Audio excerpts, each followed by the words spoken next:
All right, welcome everybody to the August Historic Preservation Commission meeting for the City of Glendale. It is 5:07 p.m. and we are going to begin.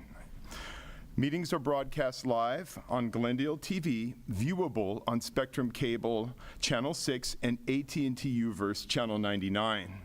Meetings are also streamed live in high definition on the city webpage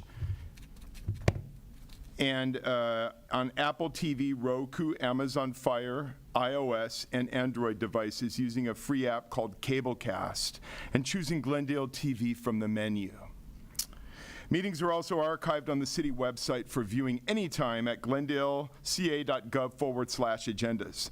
Call 818-548-4013 for program schedules. For public comments and questions during the meeting, call 818-937-8100. Public comments on a specific agenda item will be taken when that agenda item is discussed. If you have any question about matters on the agenda or requests for assistance, please contact the city clerk at 818-548-2090 during regular business hours. All right. Please turn off all cell phones while inside the meeting location or put them on vibrate. That includes me. Somebody just tried to call me right now. It was very distracting, so I've now got my airplane mode on. And thank you for that. All right, let's do roll call.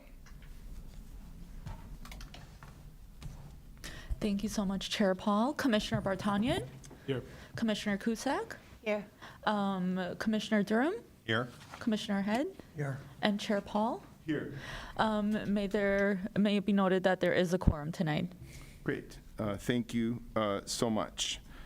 All right, so the item 2, reports regarding posting of agenda. The agenda for the August 21st, 2025 regular meeting of the Glendale Historic Preservation Commission was posted on August 18th, 2025 on the bulletin board outside City Hall. Right. Now we get to approval of minutes. Do I have approval of last month's minutes from July 17th, 2025? I have a comment on the minutes. The minutes say it was the second agenda item on Adarka, and it says that we had no speakers on that agenda item, but the two owners both spoke. Yeah, they're under the applicants section. Okay. So it's presumed that the applicants are speakers, and speakers are usually anyone else from the community or anywhere else who are speaking. Thank you. Yeah. Okay, great. Well, while I'm with you, I can't remember if this current commission has seen, but we included the record of decision, the advisory decision you made for the Incarnation Church that you heard. And this is something that we append to the minutes when we have a design review hearing, or in this case, an advisory design review.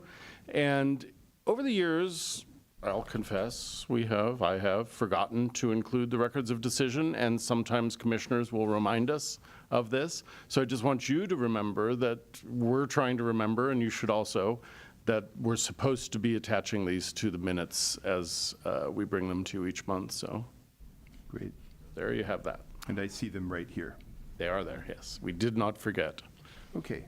Just on that note, I apologize, Chair, but so the record of decision is strictly for design review items or advisory items such as that one, not for Glendale Register and Mills Act, correct? So that's just something to keep in mind too. Thank you. Sure. Okay. Do I have approval of last month's minutes? Yes, you have approval. Okay. Do I have a second? I'll second. Okay, wonderful. Thank you very much. All right, on to agenda item 4, oral communication. Discussion is limited to items not a part of this agenda. Each speaker is limited to 5 minutes. Glendale Historic Preservation Commission may question or respond to the speaker, but there will be no debate or decision. My understanding is we have one sort of presentation. We have a couple of other cards on this. Do we have a preference from staff as to who you would like to go first? You're the chair. Okay, great.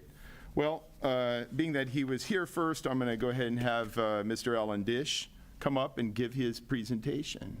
Thank you, Mr. Chair. If the others would like to go first, they are welcome as well. Okay, is Mr. Dish going to have a time limit on his presentation? Of course. And it's 5 minutes.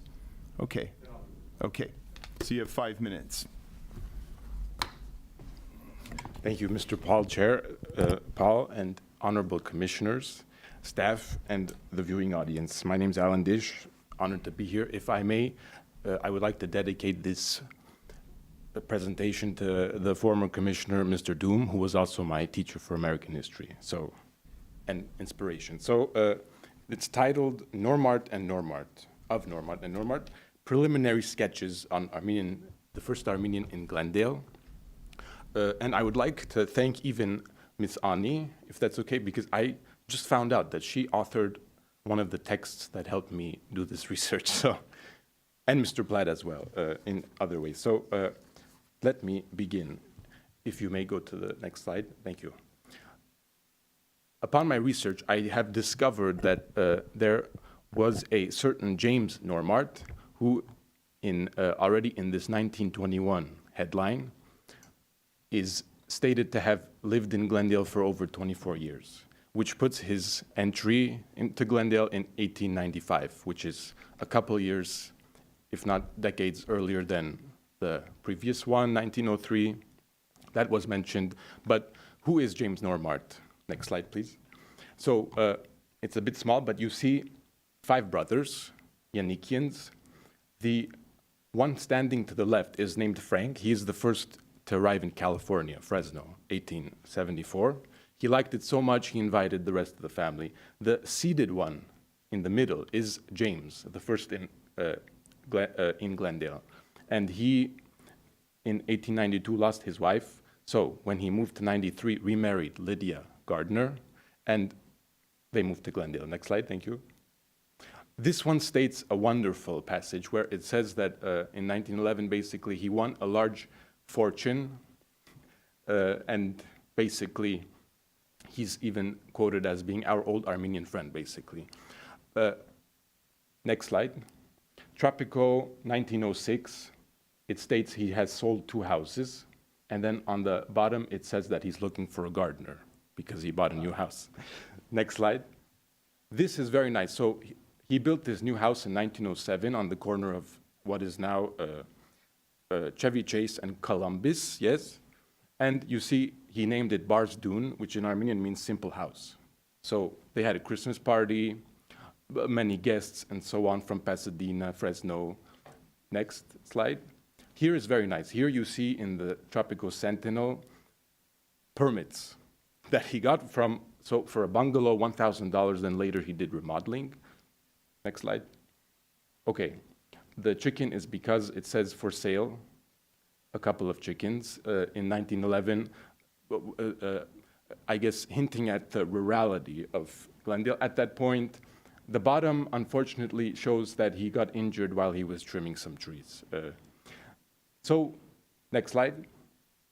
Old settlers. So, Mr. And Mrs. Normart are basically acknowledged here in this 1918 post about a host event that they did for, it says, to ladies long in this vicinity. And it says Madame J.B. Normart was invited. What happens next, yes, thank you, is that they leave Glendale for nicer pastures by the beach before moving to Long Beach through a detour to Fresno. So by 1921, they had left Glendale. Final slide, I think. Okay, in my research, you find all these nice topics about Armenians already in those years. 1920s, a visit to Mount Ararat. Final slide, I believe, is a summary. Okay, James M. Normart. There are other initials that come about, JB, JR, and JP. Immigrates to the US in 93, moves to Glendale with his wife, Eliza, in 95. The house is built in 07, although he owned 4 or 5 houses altogether, 2 even before that. And he leaves Glendale by the late 1920s, when Glendale was, I think, one of the fastest growing cities in America. So this year marks the 130th anniversary. Why is he so little known? That's my time, but Give me another 2 minutes. that must have been 5. 2 though. more minutes. Ah, okay. Now for the nice lengthy analysis. Why is he so unknown, Mr. And Commissioners? Although he is mentioned in the primary sources, but in a fleeting reference. Well, first of all, it's been hard to keep records, especially in the, let's say, Armenian diaspora, which lacks the state archives of, let's say, countries. We find things in the papers. Yeah, I mean, the Glendale Public Library, who in the last couple of years digitized so many of their archives, and Google is my friend here. I was able to find much of this through Google, hints that already were in the city's reports about South Glendale and so on. So thank you, Mr. Platt, for those. Second is that, yes, because he changed his name, so it's been difficult to find. It doesn't have the IAN, but Normart simply means new man in Armenian. So today I even called. He has a descendant who lives in Las Vegas, and he gave me permission to use some of these informations about him. Finally, he had no children with his wife Eliza, and they left Glendale. So that could attest for why maybe he has been somehow, not erased, but forgotten. It's so long ago, my God.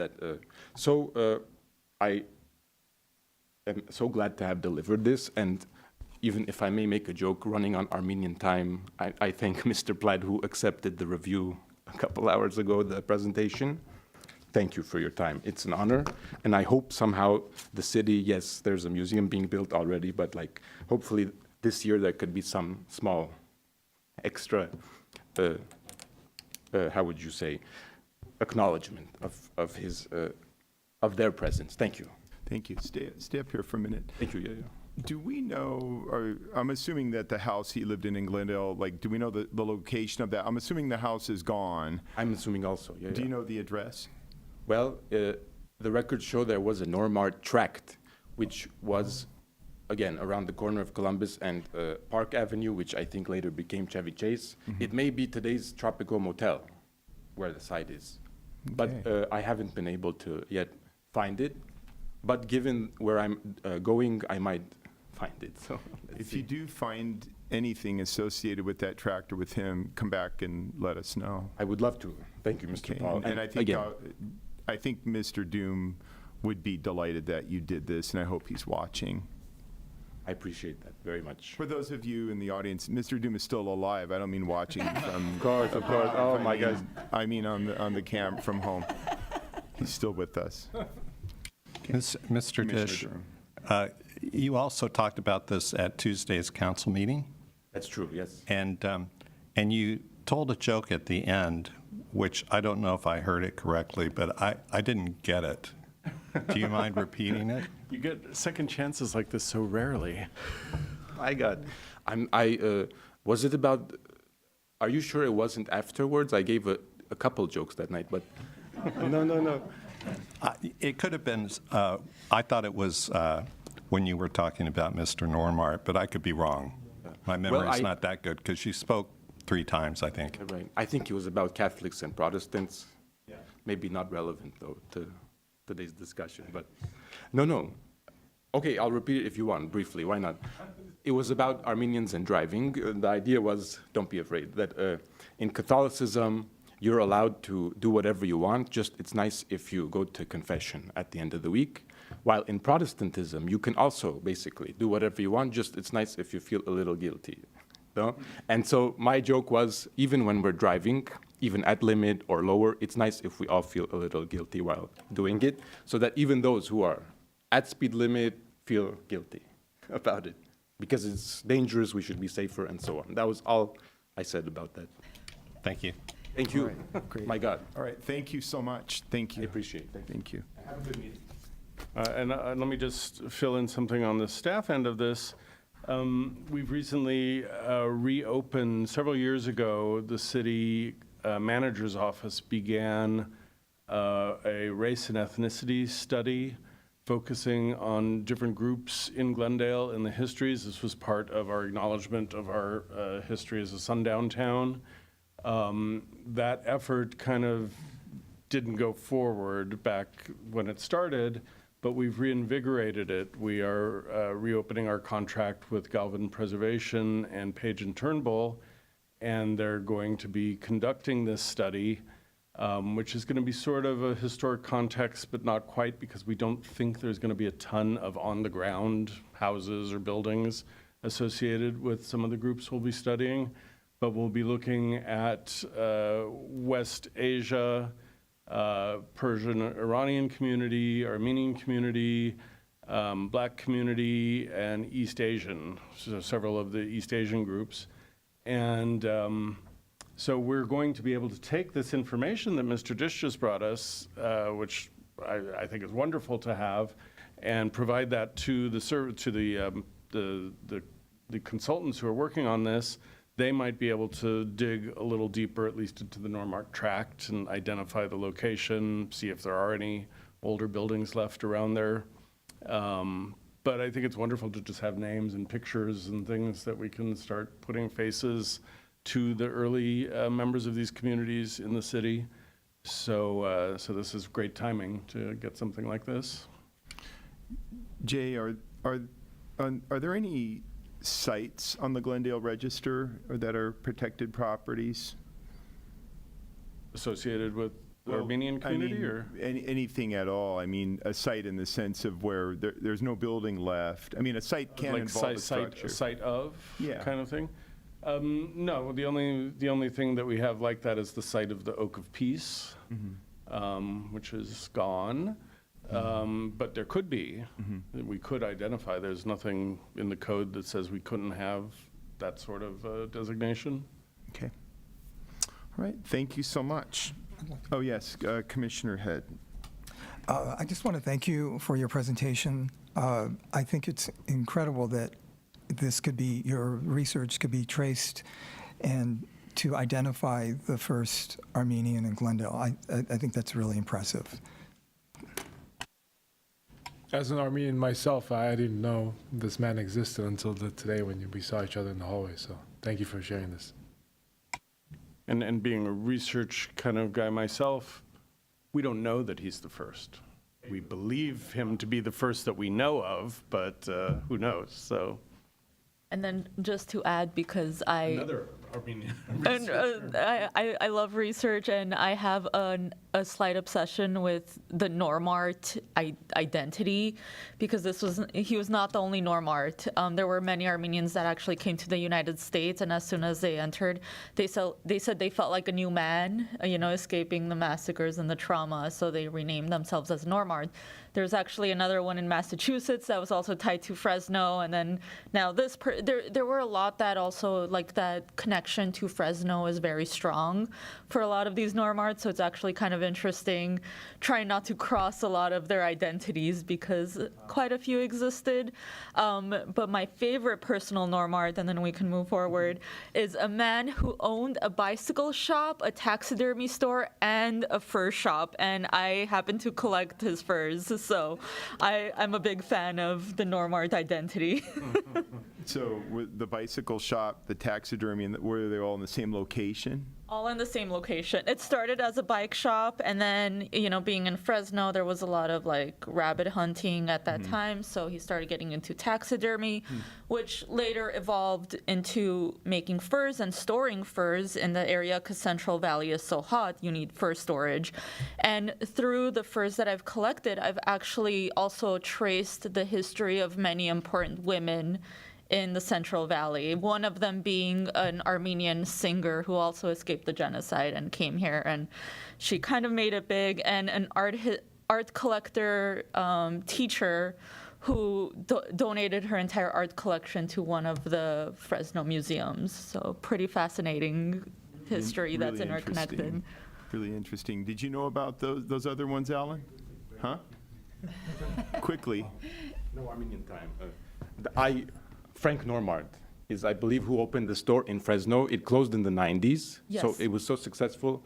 And that was the other joke, maybe, Mr. Durham. I like this irony that the first Armenian in California, no cars, obviously, at that time, but he had a bicycle store. So much for the difficulty with the bike lanes in the city, but you see, I like these Does ironies. that tie into your driving? You made a joke about driving. Right, too. right, right. You This wrote, I was- riding a bike. Right. Oh, I plead the fifth. I don't know about that. Okay. Thank you. No, Thank no. you. All right. Well, thank you for that information. And as someone who honestly does not have a depth of Armenian history, obviously, I love learning about it. In the city I live in, the Armenian history here is more than rich and abundant. But all I could really compare this to is in Altadena, there was a bicycle shop attached to a bunny museum, and a lot of those bunnies were fur. They were taxidermied. And in Candace, if she didn't have the money to taxidermy her rabbits right away, she just kept them in the freezer till she had the money. But that's a whole different story for another day. It's the only thing I could think of that connects bikes and fur. So, and you did your, I'll be quick, but did you write your master's on this? Yeah, my master's was about the trauma that is connected to transmigrational cultural histories and how ethnic communities use methods of reconstruction, agricultural means to reconnect with their homeland and kind of like a comparative landscape and finding your own identity and building community in the United States. Central Valley especially being an important part for not just Armenian communities, but many other cultures that found themselves here, and how like the soil was also significant for growing certain historically, culturally significant fruits and vegetables here. Fantastic. Well, thank you so much. Okay, we have one other card for item 4, and that is Simon Wright. You will have 5 minutes, please. Good afternoon. My name is Simon Wright. I'm newly elected to the Board of Directors of the Glendale Historical Society. I only had one topic to speak to, but now I have two. I'm really pleased to hear from staff that survey is moving forward, because at the Historical Society we're very aware that there's a lack of representation on the Register of Historic Resources for properties that are associated with the Armenian diaspora and other minority communities within Glendale and women.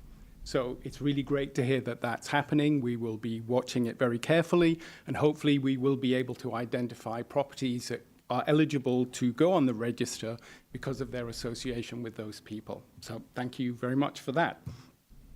Now, while I'm really here, I'm a bit of a salesman, I'm afraid. I'm here to invite you to the community, I'm here to invite you and the community to the Glendale Historical Society's annual gala and benefit on Saturday, October 4. It will be held at the historic Howland House. This is our biggest fundraiser of the year and a celebration of the people and projects that embody the spirit of preservation within Glendale.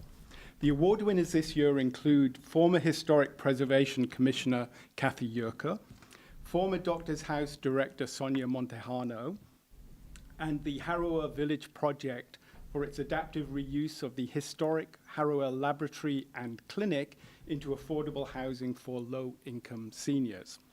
Guests will enjoy food, cocktails, and we hope a spirited auction, all in support of the Glendale Historical Society's mission to identify, preserve, and celebrate Glendale's rich history and architectural heritage. Early bird tickets are available now through August 31. Information about tickets can be found on our website, glendalehistorical.org. We very much hope to see you there. Thank you very much for your time. Thank you. Moving on to board or commission member comments. Does anybody have any comments? Commissioner Durham. I'd like to thank Simon Wright, because on Saturday, August the 9th, I believe, I attended, and it was sponsored by the Glendale Historical Society. I attended their community meeting to inform and educate residents about historic resource designation and Mills Act contracts, and it was held at Brand Library. It was very well attended. And the presentation actually was presented by our ex-chair, on the HPC, Chris Crignati, who did an excellent job. And I'm hoping that that presentation will encourage people to consider applying for historic resource designation. Thank you. Okay. Any other comments? Okay. Okay, I have a couple of things I want to say. One is for staff. I just want to, and I'm not speaking for the commission, I'm just speaking from my own position. About a year ago, we had kind of a long meeting regarding Mills Acts for districts, and I found out kind of later in the game, even though we voted to support that possibility, that staff wrote a report not going along with our vote. And we had two, Mills Act applicants for districts. They were the only two. There was, the way the rules were set up is that you could have two applicants from a district, a year, and both seemed to have a need. We had quite a long discussion about this. I think this was one of those 4-hour meetings where I asked Ani for a snack at some point later. I was a little surprised to find that staff had, that what went to council opposed our position, our vote. And I'm not speaking for the council, I'm just speaking for myself. I feel like at that meeting a year and a half ago, or whenever that was, there was a robust discussion of it, and I just want to go on the record as a commissioner and as a Glendale resident that, against staff's position on, in terms of what went to council, and those two Mills Acts, even though those applicants had applied some years ago, were ultimately declined. And I'm just going on the record as a commissioner, just speaking for myself, not the whole commission, to say that I just disagree with that position. That's that. Could I add one thing? Yes, please. I neglected to mention that Commissioner Cusack also attended the August 9th presentation. I knew I wanted to say that, and it totally escaped me. And just one other thing, I want to, last month's commission meeting, I had to recuse myself from the second item, so I left. And it was for a landmark nomination that I had wrote. And I want to thank staff and the commission for supporting that. So thank you. It seemed like a worthwhile property, and I thank you. I had to recuse myself. I had to disappear, and I did. But I wanted to thank you all for your support in that. Commissioner Cusack. Well, thank you. It was such a wonderfully written report, and I learned a lot from it, and it was a great property, and thank you for doing that research. Okay, all right. And when you had to recuse yourself and I became interim chair, Jay found the gavel. Oh, really? So that's why it's I believe back. Commissioner Durham demanded that I find the gavel. He power mad is where what I was it? described Where it was as. In the gavel holder. Oh, okay, okay, it has its own special holder. Yeah. So, okay, are there any other comments? I'm just kidding. He did not go power mad. Okay, great. Okay, well, thank you for letting me state that, and I really do appreciate the support for that nomination. So, okay, I guess we'll be closing item 5. Item 6, is there any old business? I wasn't going to say anything about the Mills for Contributor. Staff reports are called staff reports because they're staff reports. Staff expresses an opinion even after a board, commission, or whatever has expressed an opinion. Mm-hmm. And I just want the commission to know that the commission's views, vote, and all of that was clearly expressed, stated, and presented to City Council. So, and staff had brought its opinion to HPC, and continued to present its opinion to City Council, which is entirely appropriate. All of our reports are reviewed by the City Attorney's Office, so there was nothing unusual or strange or untoward in this in any way. So I just want to make sure Not everyone at all, understands no. that. We Well, have the there were right- suggestions from the community that maybe Oh. from, wherever. Sure. So I just want to make sure that everyone at the dais understands that this is not an Right. unusual situation. I think we're all clear. I mean, I want to be Well, sure I'm not- that I'm not didn't- sure, so- Okay, yeah, I wasn't, no, please, and I don't want you to misconstrue my opinion to think that there was anything unseemly going on, or whatever the word is. But I just have a general question for staff. I mean, I haven't been on this commission a super duper long time. Is it common that the commission will vote on something and staff ends up not agreeing with it in the final staff report? Yeah, the commission often disagrees with staff, staff disagrees with the commission. Usually we're pretty simpatico, but not necessarily. Okay. so. Okay, yeah, okay. All right, that's fair enough. Thank you so much, and thank you for letting me communicate that. I appreciate that. And, okay, so, all right, we're going to close agenda item 5. There's no old business, so we're going to close agenda item 6. Now we get on to new business, and we are going to go to agenda item 7A, and this is 1600 El Rito Avenue, Glendale Register Nomination and Mills Act Application, PMA -011-2025.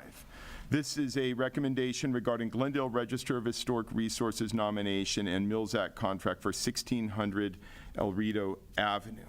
All right. I guess, shall we start off with a staff report? Yes, thank you, Chair Paul. So, as you mentioned, the item before you today is for 1600 El Rito Avenue. It is an application for the Glendale Register, and the owner is also requesting a Mills Act contract as well. The property is located in the Verdugo Woodlands neighborhood of North Glendale. It's located in the southeast corner of Bonita Drive and El Rito Avenue. The land was originally a portion of the Teodora and Catalina Verdugo allotment in the Rancho San Rafael. The area was left undeveloped land fronted by a seasonal stream and multiple sycamore and oak trees before any buildings were built. George Mason, the original owner of the property, moved to Los Angeles after his divorce from his first wife, and he married Grace by 1910. He was known for designing and building several mausoleums in Inglewood, Santa Maria, and Monrovia, and he also, at the same time, operated a root beer store alongside the mausoleum business, which is interesting considering we just talked about bikes, taxidermy, and fur. So the Masons' original plan for the property was this fairyland estate, which included a guest lodge and gardens. And at that time, the Masons had constructed a tree house for their visitors in a sycamore tree. They planted gardens and hoped to build a mission-style residence. So could you just imagine being one of their guests in a tree house? So this over here, where you can see this L-shaped red highlight, is where the original property was that the Masons owned. They eventually did not go along with the plans for the Fairyland estate. So in December 1923, they subdivided the land to create 3 separate lots. And this home that is on the agenda tonight at 1600 El Rito was actually the last house to be built on the subdivided lots. And interesting, we've kind of seen this at a couple of other different Glendale properties, but the garages were actually built before the actual residence was. The home was built by Cloud Raymond Wardell, who worked as an automobile mechanic in Los Angeles prior to founding his construction company, Wardell Engineering and Construction, in 1922. The company focused on single-family residential design, and they also offered financing for the cost of the building and equipment needs to construct the homes. And they also provided architectural plans, so Wardell actually acted as a designer architect for the homes. So it's possible that Wardell designed the home as well, but it's not confirmed. This house, it's not the house that we're talking about today, but the applicant team, their consultant found this great photo. It's interesting to see anyone mention the newspapers. So I'm just going to go through a very quick tour of the different facades of the house, and then we can take a look at some of the other more interesting details of the Spanish colonial revival style home. So this is the primary residence. You can see that it has multiple massings and multiple different volumetric shapes that are going on with the front gabled roof and the turret entrance. It has a large picture window. This is the north facade, the primary facade, as we're looking south. And it has an enclosed courtyard with a courtyard wall that is low, stucco, and kind of curves around and hugs the corner of the property. Here we have the view of the west facade. We're looking east, and as you notice, some of the character-defining features of Spanish colonial revival homes include these archways, and you can see that the archways on the three-bay garage is also mimicked on the loggia at the courtyard as well. This is an oblique view of the rear yard of the property. So typically with Spanish colonial revival homes, you may find most of the character-defining features at the front elevations, at the street visible ones.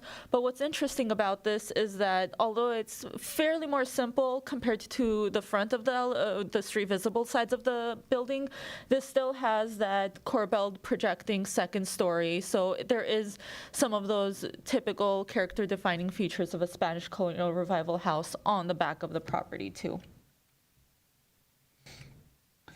Here we have another view of that second story projection and the rounded turret entryway, and we also have a good view of the stained glass that is recessed into the turret. And this is probably one of the most charming parts about this house is that we also have some historic photos from the 70s that the applicant team was able to provide us. I won't get into too much detail about these owners. The property changed ownership multiple times. However, in the 1970s, from 1973 to 2023, the property was owned by the Germanis family. They had actually moved to the United States from Latvia, and they were displaced during World War II. The Germanis family were active in promoting the Baltic states' independence from the Soviet Union. Ivars, the husband, co-founded the Baltic American Freedom League in 1981, and he also served as the honorary Latvian consul from 1987 to 1996. And in 1993, he actually ran for the presidency of the newly independent country of Latvia. So and 1600 El Rito at that time was listed as the Latvian consulate office in the United States while he was serving as consul. So even though there's some interesting history about the property owners, none are individually significant in the specific history of the city of Glendale and the development of Glendale, so it's not eligible under Criterion 2.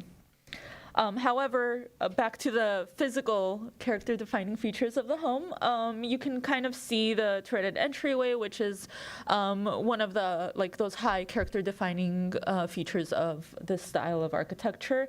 And one interesting thing that you don't usually find, which I think really shows the attention to detail for a home like this, is this stencil-painted wooden door that is also arched and recessed slightly into the entry tower, and it also has a speakeasy with a stained glass window that has a gorgeous landscape scene that is found sprinkled throughout the interior of the house, but interiors don't count as part of the Glendale Register nomination, so that's not included today. Here are a couple of other great photos of the stained glass. One of them we just saw on the left, which is on the within the rounded entry tower with the conical roof. And then the one on the right is in the sitting room looking from the interior, since you can usually see stained glass better looking from the interior. This over here is the west facade courtyard and loggia and balcony. The balcony on the second story that we see over here was at some point enclosed, but later on it was restored back to the original condition. So it really reflects the original purpose of a Spanish colonial revival home. They had many second-story balconies for that indoor-outdoor living space. And you can also see that same concept of indoor-outdoor, like blending the indoor-outdoor spaces on the first floor with the courtyard that hugs this loggia and the arches that also are reflected on the garage. Here's another great photo of Mrs. Jeromanis in a great caftan, I must say, just lounging in this dreamy Spanish colonial home. And I also want to bring your attention to the reticulated concrete that is underneath the arches, which appears to have been original. The rest of it seems like it has new concrete, but that is an original feature that's been preserved. Here's a couple of other views. As you can see, the exposed beams and the views towards the courtyard, as well as the mosaic detail that is found in the courtyard as well. Here are a few photos of the two balconies. The one on the left-hand side is the one that was once enclosed that is now restored to the original condition as a balcony.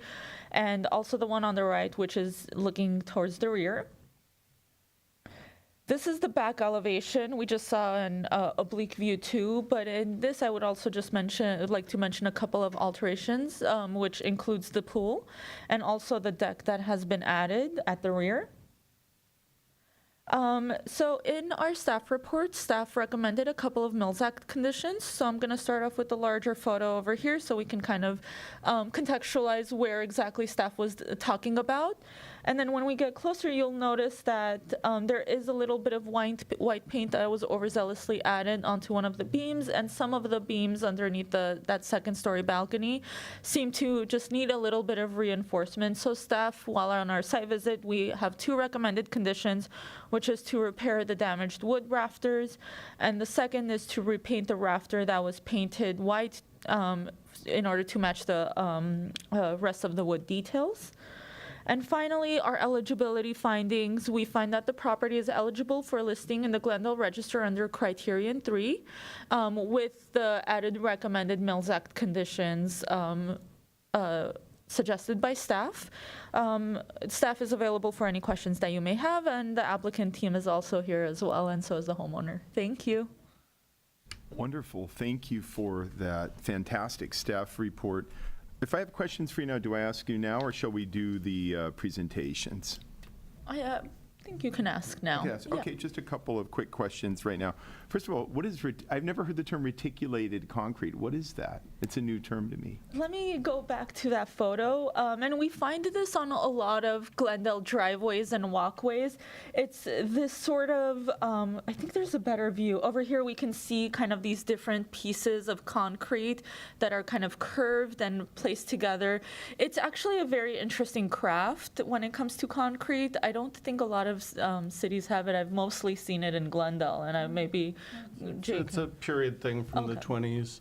Maybe I just mainly focus on Glendale concrete. That's probably We're why. talking about the floor, right? The floor, it's like kind of like puzzle pieces a little bit without the knobs, just kind of with the shapes that kind of fit together, sort of like flagstone. If you look at giraffes and pythons, they're reticulated patterns in nature, and this is just taking the word. I assume that word comes from them and was brought to this design. It's just there.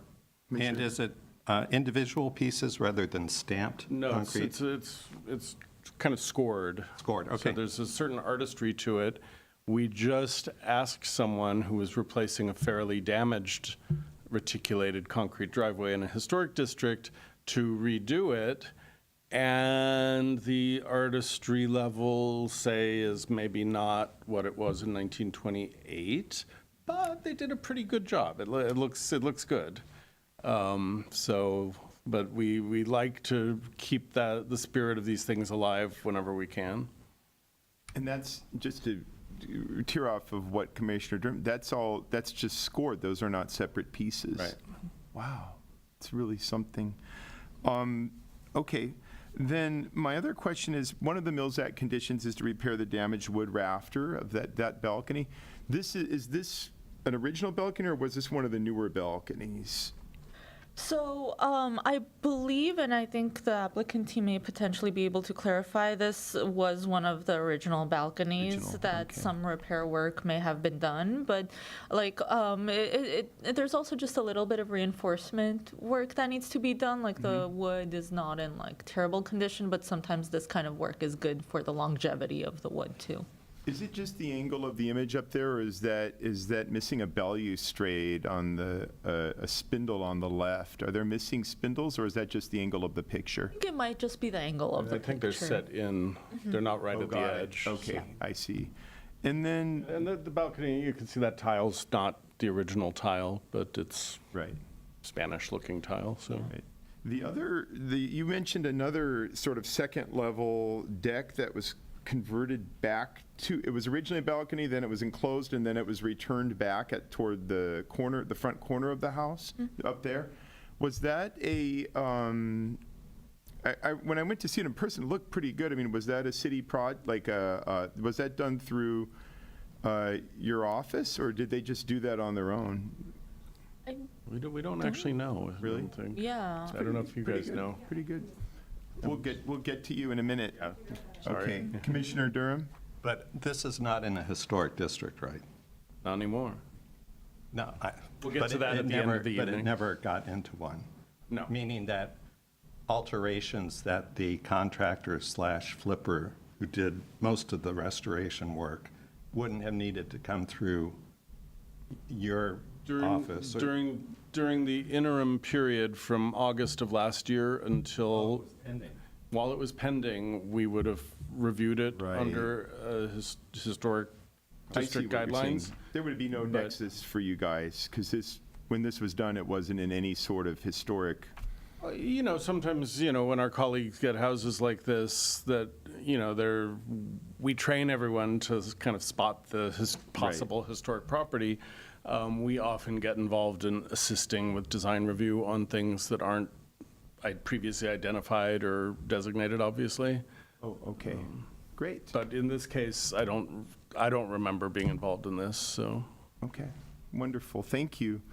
I think we're going to go to our speakers now, and we have three. So we have Alex Finkel, Gretchen, and Byron Taylor. And do any of you have a preference as to who you would like to go first, or who would like to?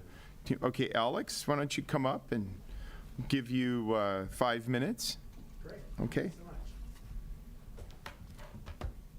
So hello, my name is Alex. I'm not just representing myself, but also my wife, Jenny, and our 1.5-year-old Pandora. She's not here right now, but Jenny's at home watching her. So I have a couple quick notes that I just jotted down. For us, it's not just a place to live, it's a piece of the Glendale story that we're lucky enough to take care of. And we feel very much privileged to be in this position, to even be reviewing it here in front of you guys. It's really a cool experience for us. From the moment we first saw it, we were struck by the craftsmanship, the artistry, and just all the details that you really don't see with modern houses. It felt timeless in a way that, really spoke to us when we got in there. We feel a responsibility to protect that story and honor the people who built it. Clearly, there was a big vision behind it with George Mason and everything else. Our goal is pretty simple. We don't just see ourselves as owners, we really do see ourselves as caretakers. Jenny and I have always spoken, since we started this process, that even if the historical designation didn't go forward, it's been so worth it for us just learning the story, learning about everything associated with the house has been incredibly, amazing for us. And so we're really excited to be here. We really want to preserve the historic character of the house. We really want it to be our forever home. That's one of our goals, but we're not going to live forever, and we know that when we pass, we want to have some sort of historical continuity. That's really important for us, whoever takes over it afterwards. And we know that, through the process, there are like a certain amount of safeguards that are put in place, and we really want to respect the integrity of the property. It's really important to us. What else?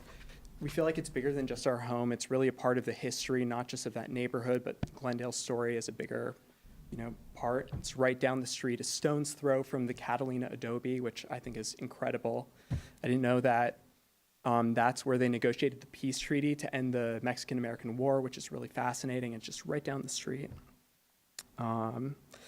So we see, going through this process, the historical designation, it's a way to respect the property in a very tangible way.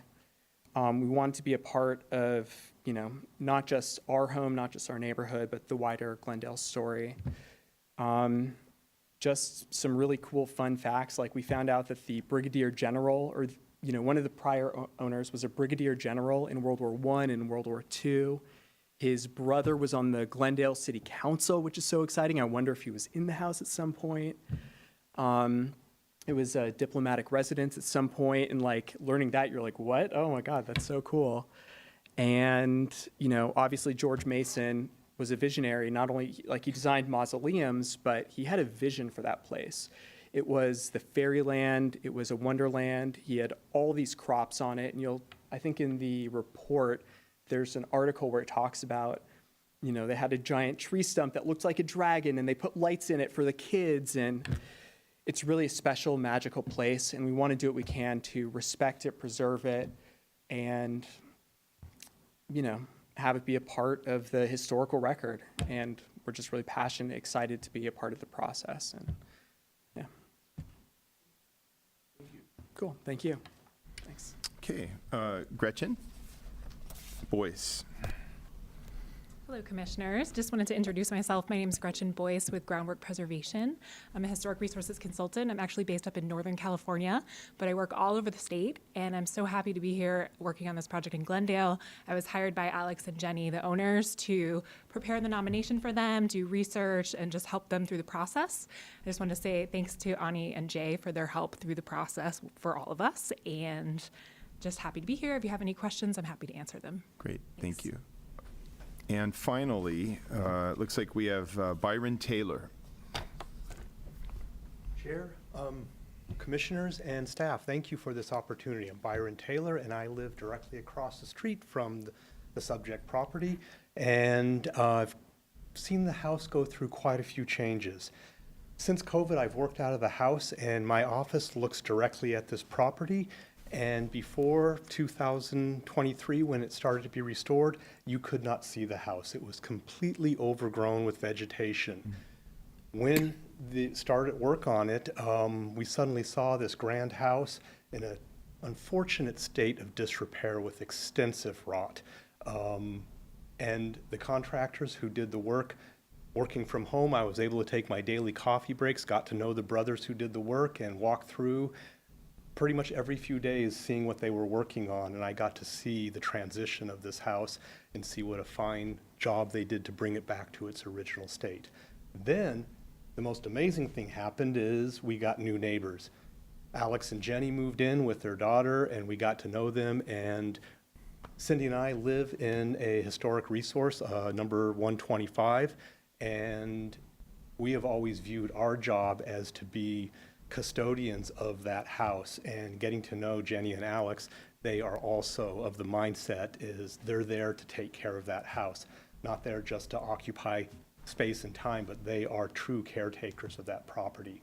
And I'm just so excited that this property is before you today, and I'm available if you have any questions about what happened during the construction process. Thank you. Hey, Byron? Yes. Don't forget to share the name of your house, not just the number. The Joy House. Right on. Joy House. Thank you. Okay, thank you. Gretchen, can you come up from, I'm sorry I cut you off, or it seems like you were trying to dart up and we were still having our discussion, so what did you want to say? Oh, I just wanted to respond. So when you were asking about the front balcony, there was a developer, they went under the name 1600 El Rito LLC that purchased the property in 2023, and they did an extensive, it was really a restoration rehabilitation project.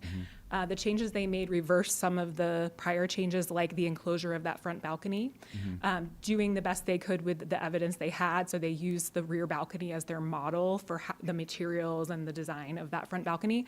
So I really think they did a pretty good job. I don't think it went through historic preservation review because at that time there was no designation or no kind of trigger for that review. But that was just specifically for that front balcony. Were they a firm that we know? Like, were they a historic preservation firm? Who were I have they? their names somewhere in here, and I was trying to find it. They were, Byron, do you recall their names? I don't remember their names. Yeah, I have it Two in, brothers in Burbank that for 20 years have They been. did pretty good. yeah. I mean, I don't know if they were aware of the standards or not, but they more or less followed them. So. Yeah, and we had the fortune that the former owner of 50 Years, the Brigitte Germanis, she is still around and lives in the neighborhood. So she was a really helpful resource to us. She provided the family photos that you saw. We were not able to find historic photos that date prior to the 70s, unfortunately, but those were really helpful because it was pre any of the 2023 changes. Okay, great. Thank you so much. Okay, let's see here. So now, let's see. So we're done with our speakers. I guess I'm going to close the public comment period, and let's talk among ourselves about this. Start with you. I just wanted to tell Alex Finkel that it's a lovely house. Of course, I made the site visit last Saturday. So it's a lovely house, and I don't want anything I say to be construed as a criticism of the house, but I did have some concerns about certain alterations, and they weren't really made by the 1600 El Rito LLC, the brothers who restored it, and they certainly haven't been made by Alex and Jenny. But I think all of these date from the previous owners who were there from 1973 to 2023. And I don't want anything I say about their changes to be construed as criticism, because they obviously love the house. They lived there for 50 years. So I just wanted to make that clear. But that family made certain alterations which I have some concerns about, because correcting them is not currently a condition of getting the Mills Act contract.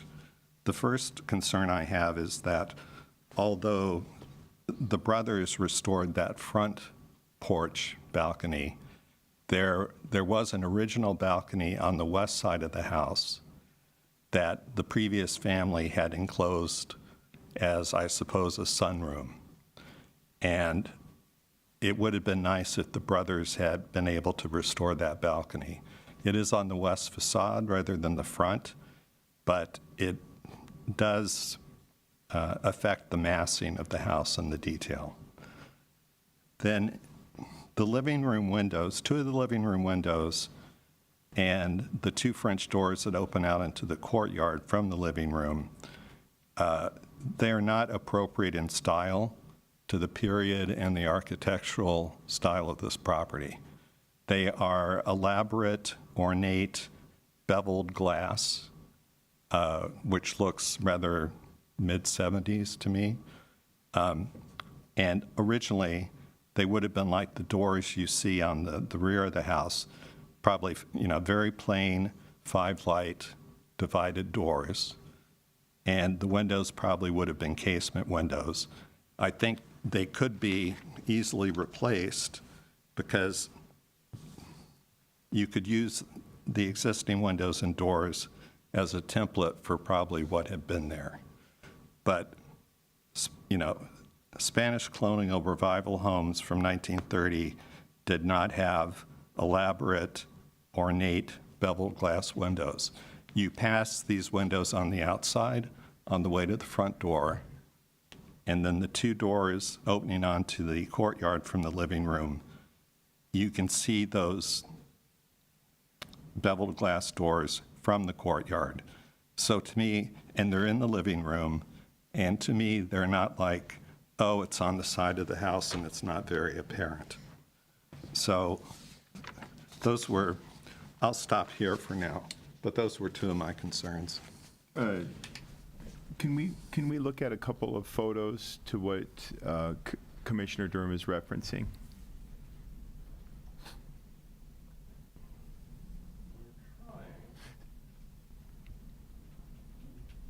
Was one of your points the large picture window at the front elevation? No, that's fine. Maybe one of the doors. This door here. This is one of the doors. I believe that's one of the doors. It's hard to We see. agree that these aren't original. They didn't jump out at us as like, oh my God. But what I don't, and Mr. Durham, if you could share, I'm not sure where where you're saying there was a balcony enclosed. Ani, if you could go, because it was in the packet and the report, if you could go to the west facade where the garage doors are. Okay. Nope. There we are. It's on the second story, I think in the left-hand corner where they installed those stained glass windows that were salvaged from another property in the neighborhood. And I don't know if the balcony went all the way across, but that was my understanding from the report that we read. I think it was maybe in the consultant's Maybe report. we can open the hearing and have Gretchen join us again if the chair would like, but. Okay, Gretchen. Because there were often sleeping porches also, so. Yeah, we believe that it is that the left side of the second story. We believe it probably mirrored the one that you can see above the garage on the right side, which is the existing balcony that's still there. We don't have any historic photos of it, unfortunately. And it was enclosed in the 70s by the Germanos family to create more living space, basically, much as they had done on the front of the house as well. So this is a secondary elevation. It's obviously a corner, so it is visible, but we felt like it matched pretty well, the window typology and, the design of the house. So we didn't think that it compromised integrity. Okay. And did you have something you wanted to add, Byron? Go ahead. Thank you, Gretchen. I walked through that space during the construction, and the windows have been there for, I would assume, 50 years, the whole time the Germanos family was there, maybe before. But walking through the space when the brothers were doing the work on it, it is what Mr. Platt said. It was originally a sleeping porch. You can see when you walk into the room from inside the house. And the stucco on the inside was consistent and similar all the way up on that exterior railing on the far left side.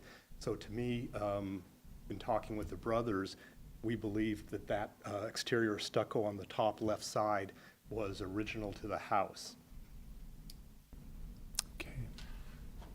Could I, just so we understand, we're talking about the stucco around the two windows?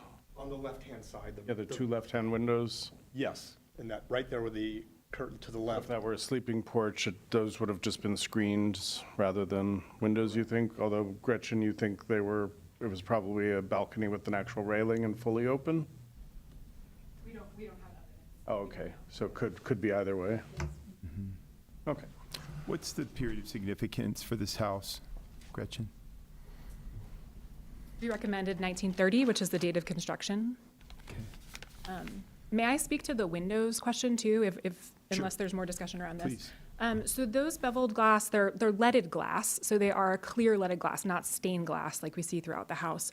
We felt like they were actually pretty compatible for the 70s, right? Like in the 70s, we were seeing a lot of really egregious alterations to houses, and we felt like they were pretty good considering the time period and that they were put in by the previous owners. When I spoke with Ani and staff, we didn't feel like they compromised integrity, and they are not that visible from the public right-of-way. They are visible as you're walking up the sidewalk onto the private property. They are to your right in that volume, the living room volume that projects out. They're on the side of that. So from the public right-of-way, they're not that visible. And then on the other side in the courtyard where there are those two French doors that it's the same style glass, so it's consistent. Those are also not really visible from the public right-of-way. They're recessed under the loggia, and you'd have to almost like step onto their property to see them. So because of those reasons, we just felt like it wasn't that big of an issue for integrity. Also, the owners really like them. They create a really amazing play of light on the interior. And so we didn't recommend them to be changed or anything like that. I don't know if staff has any further Okay, thoughts on that. thank you. Commissioner Vartanian? Just had a question regarding the contractor that worked on the house. Was it meant to just kind of construct it and sell it? They were just builders to get it ready? To flip the house, essentially? Exactly. And they actually did a good job, though. Yeah, and then did they kind of prepare it for a Mills Act nomination? Did they kind of market it that way? I don't know if that's what they were intending. I think they just wanted to, quote, restore the house back to its 1930s glory. But it's pretty sensitive, and considering that it was a flip, they did it over the course of about a year, I think. Yeah. Gretchen, did you have any conversations with those guys when you were working on this? Not directly, no. Okay. Yeah, something. Go ahead. Oh, may I? Yeah. Come up, please. Yeah, just to chime in on that, so we actually had a problem with the pool, so we got to meet them directly. And knowing them, meeting them, they actually took painstaking detail to be historically minded. They mentioned specifically that to us. Some of the details that I can just kind of vaguely remember is instead of just replacing the roof, because the roof was in kind of dire straits, they took off every single tile. They saved the original tiles as much as they could. They restored the roof and then they put them back on. So the historical preservation was always on their mind, even though they hadn't specifically meant to do this. Typically, they do much higher end homes than this. This was smaller than their typical projects, so gave them a little bit of latitude to, do some detail work and stuff like that. So even though it was a flip, it's not like they were just in and out. They really did painstaking detail, is my understanding, having spoken to them. And I think a good sign that they weren't your typical flipper is that they kept that interior fountain, which most people would have, said, that's some nice space we could have there, so. Yeah, I think the day I went, there was a situation where I couldn't go inside, but. You could see it through the window. Oh, I didn't. If you went to the right window. I didn't see it. Yeah, I didn't it's see pretty. the interior fountain. It's super cool. Really? Oh, my gosh. The tile work is incredible. Well, everybody else got to see the I fountain. didn't see it either. So, do you have a question? Okay. I don't know. Close the public hearing. Let's close the public hearing. Yeah, is there any, do you want to say anything else? Okay. All right, great. We're going to close the public hearing now. And then I have a couple of things. I don't know necessarily with the upper level, like with Spanish colonial architecture like this, if you had two decks on either side, is the assumption that they would have been perfectly symmetrical or of the same design?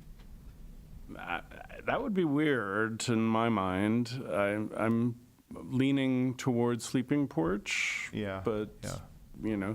There's a certain point when if there's a mystery like this, Conjecture. and I understand Mr. Durham's point in acknowledging this and saying, yeah, something changed here, it's kind of hard for us to go take away livable space in a house unless there's a real strong reason to do it.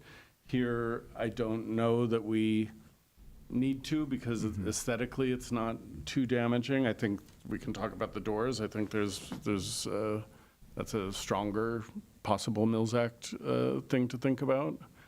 But since we wouldn't know exactly how to restore this back, we'd be speculating, so it's usually safer to just leave it where it is. And I think Gretchen mentioned that there was no historic era pictures found anywhere. Just that great article about a fairyland, but no pictures. Yeah, okay, yeah, because I was thinking about that too. I mean, you get into the territory with the Secretary of the Interior Standards, which they encourage you to avoid conjecture of, trying to imagine what was there or maybe assuming what was there and taking your best guess if you don't have the evidence. And in this case, we don't. In my opinion, for what it's worth, I think the house still retains integrity without a doubt. The integrities may not be mint condition or perfect, but it's very good at the very least, if not verging toward excellent, but very good. Obviously, there are some changes. There's that sort of later fire flash type tile on that other balcony. We don't know what the floor was like on that other balcony. Maybe it was concrete or wood. I don't know. But again, we don't have any idea. And to go back to what Jay just mentioned, I think the stronger argument for the mills may be the doors. Did you, Commissioner Durham? Well, I agree with that totally. I mean, I know, I only mentioned the sleeping porch or balcony to just point out from the report that it was an alteration, one alteration. I wouldn't think it would be practical to try to restore it, particularly since we don't know what was there before.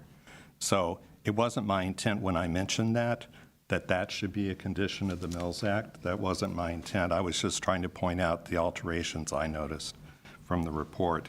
And, you know, but in my mind, the windows and the doors, those would not be such a great expense. And I think we can, from the rest of the windows and the doors on that house, would know pretty well what the original doors and windows would have looked like. All right.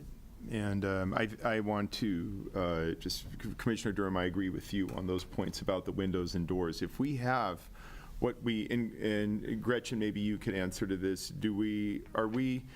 is there a high likelihood that some of those windows and doors are from the period of significance that are still on the house now? There are other doors and windows on other facades that are original. That are original. So Yes. there are, Photos of them in, at the rear.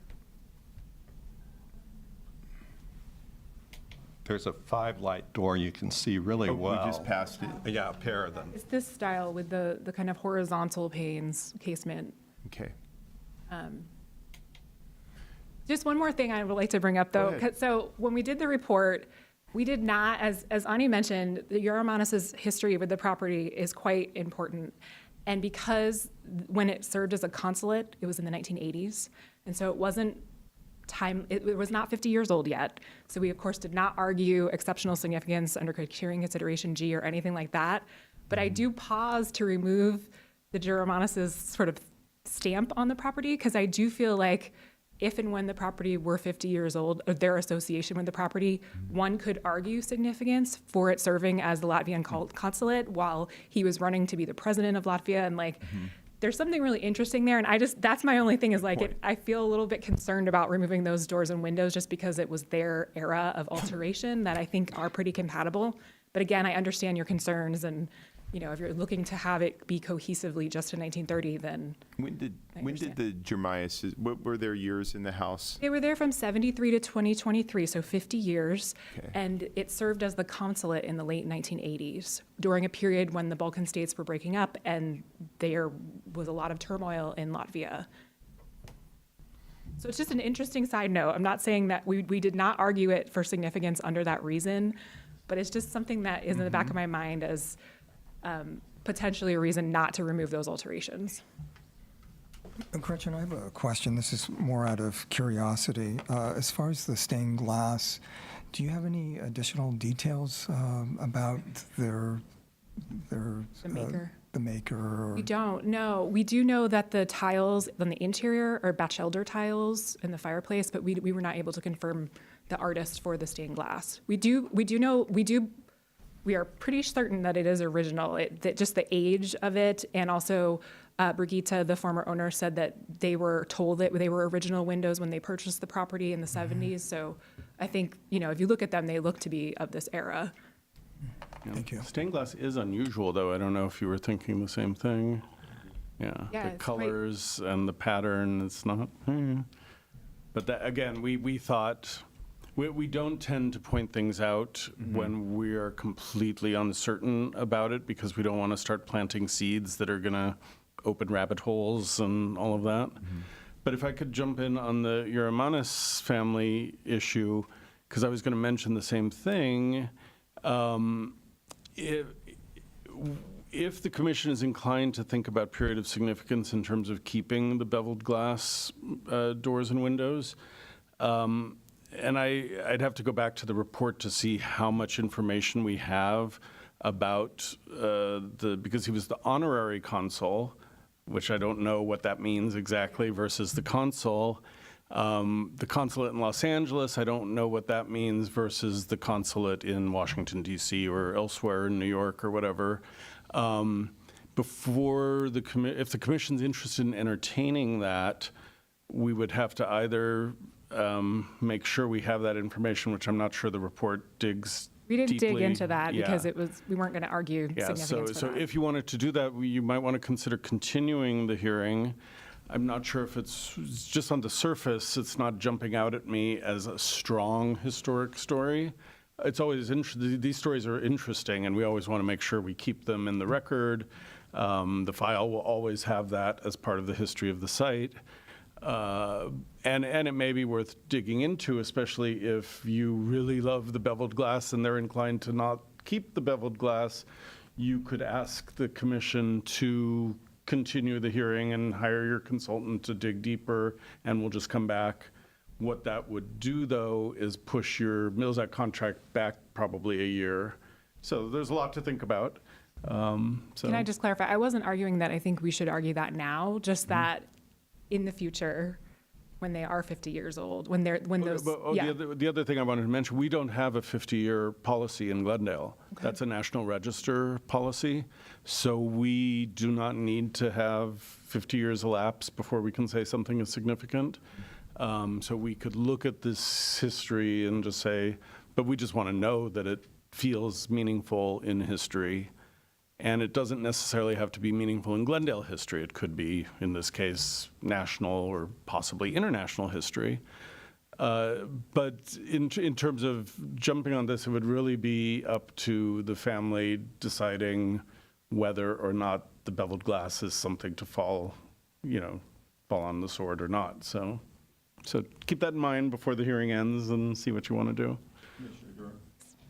Gretchen, I'm sorry. I don't know if this is a question for you, or maybe it's Jay and Ani, but I love the stenciled entry door. And it's amazing to me that from 1930, you can still see the stenciling.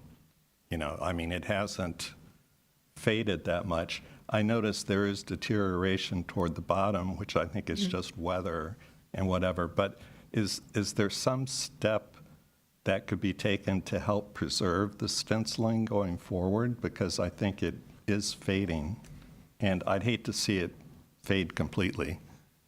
Yeah, I'm not a materials expert, but I think you could obviously touch it up with a professional conservator or potentially put a coating on the bottom to protect it, but we would want to engage a conservator to kind of guide on that.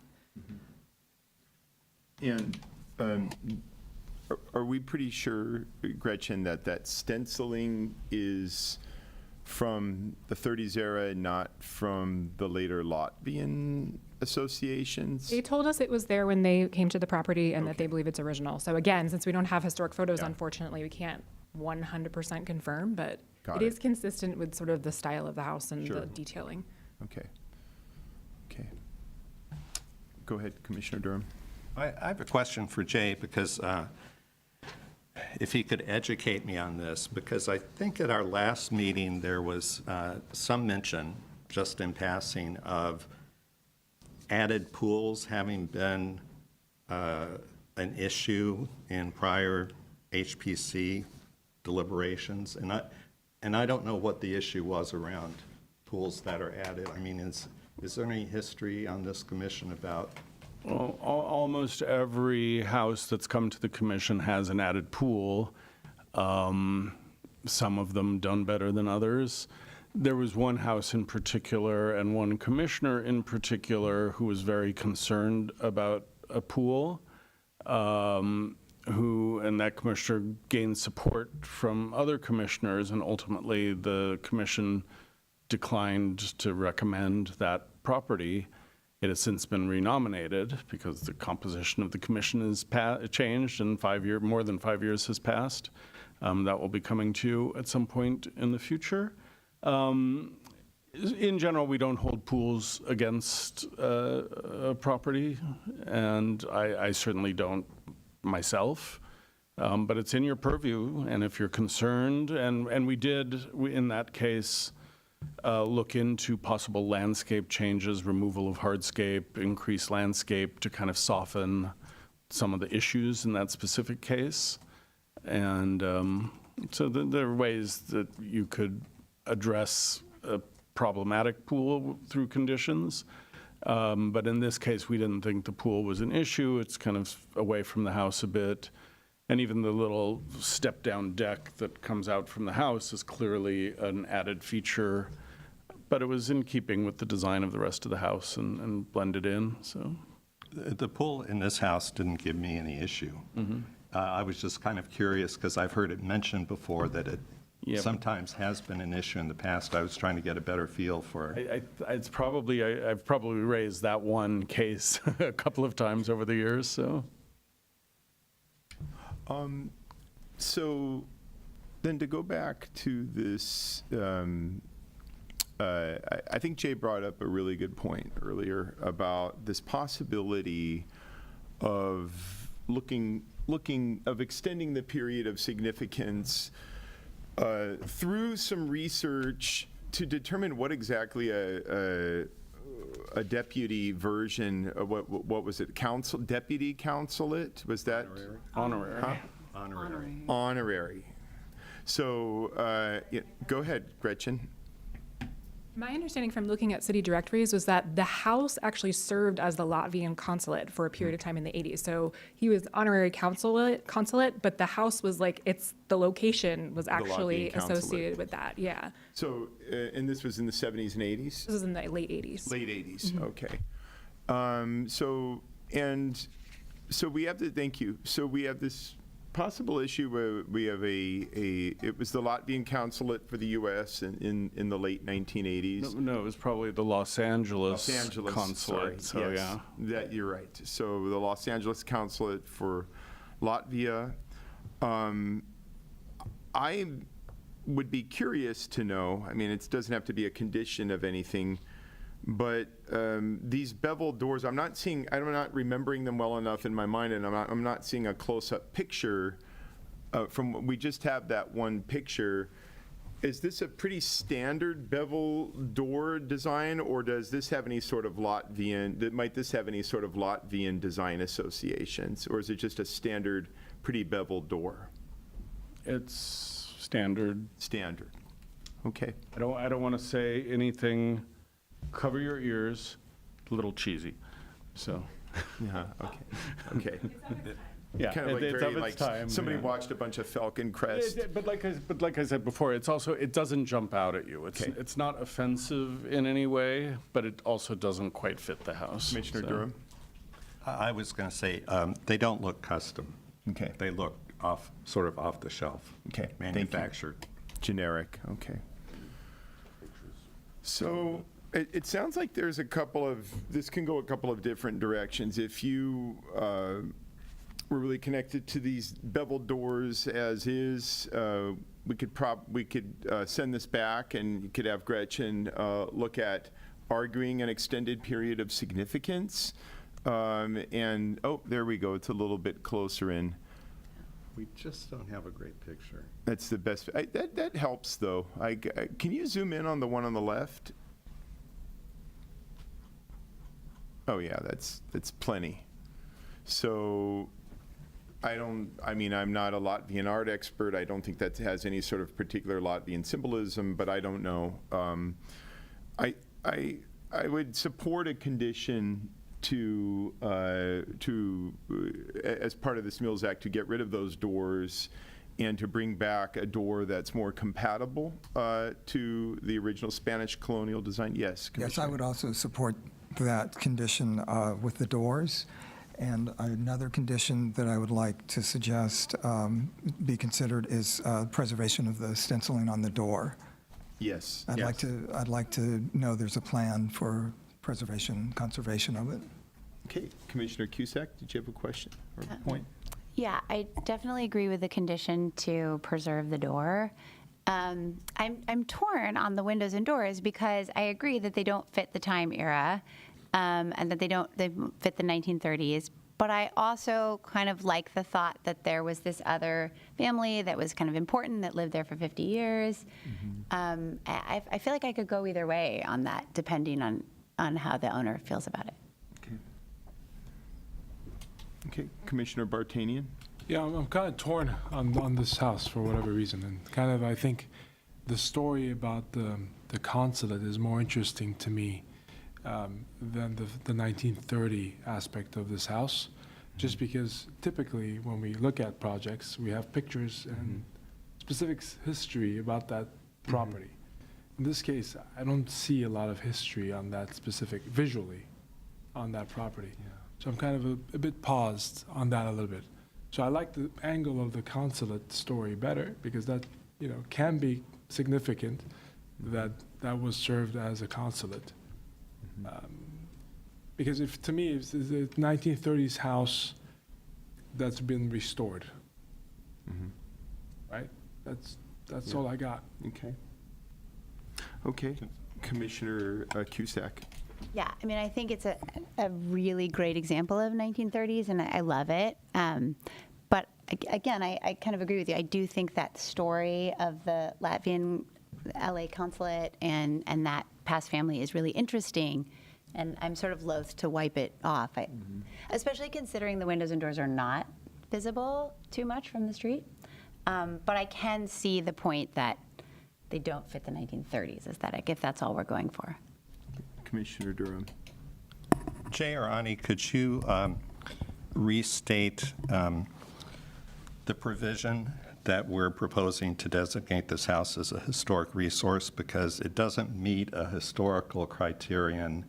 I thought it's something like it's an exemplary example of an architectural type or style. Yeah, So to say, in the staff report. so I have to disagree with my fellow commissioners who think history trumps the architecture of this house, because the architecture is what we are supposed to be deciding on, whether it's exemplary enough an example to declare a historical register designation and give it a Mills Act. And that's one of the 4 criteria, the connection to the Latvian family and possible history with the consulate could tie into either criterion 1 or 2, depending on did any events happen there tied to the breakup of the Baltic states or the Soviet Union. Oh, certainly, but we haven't determined that at this point. I was going to go into, and because I respect where you guys are going with that, but we do ask before we, at staff level at least, and you guys are the ultimate deciders on this, but we do ask that applicants give us full histories of things like this so that we can really make our judgment based on that. We're here, we're saying, well, that sounds interesting. There was a consulate, there were these events happening in Eastern Europe. This was in Los Angeles.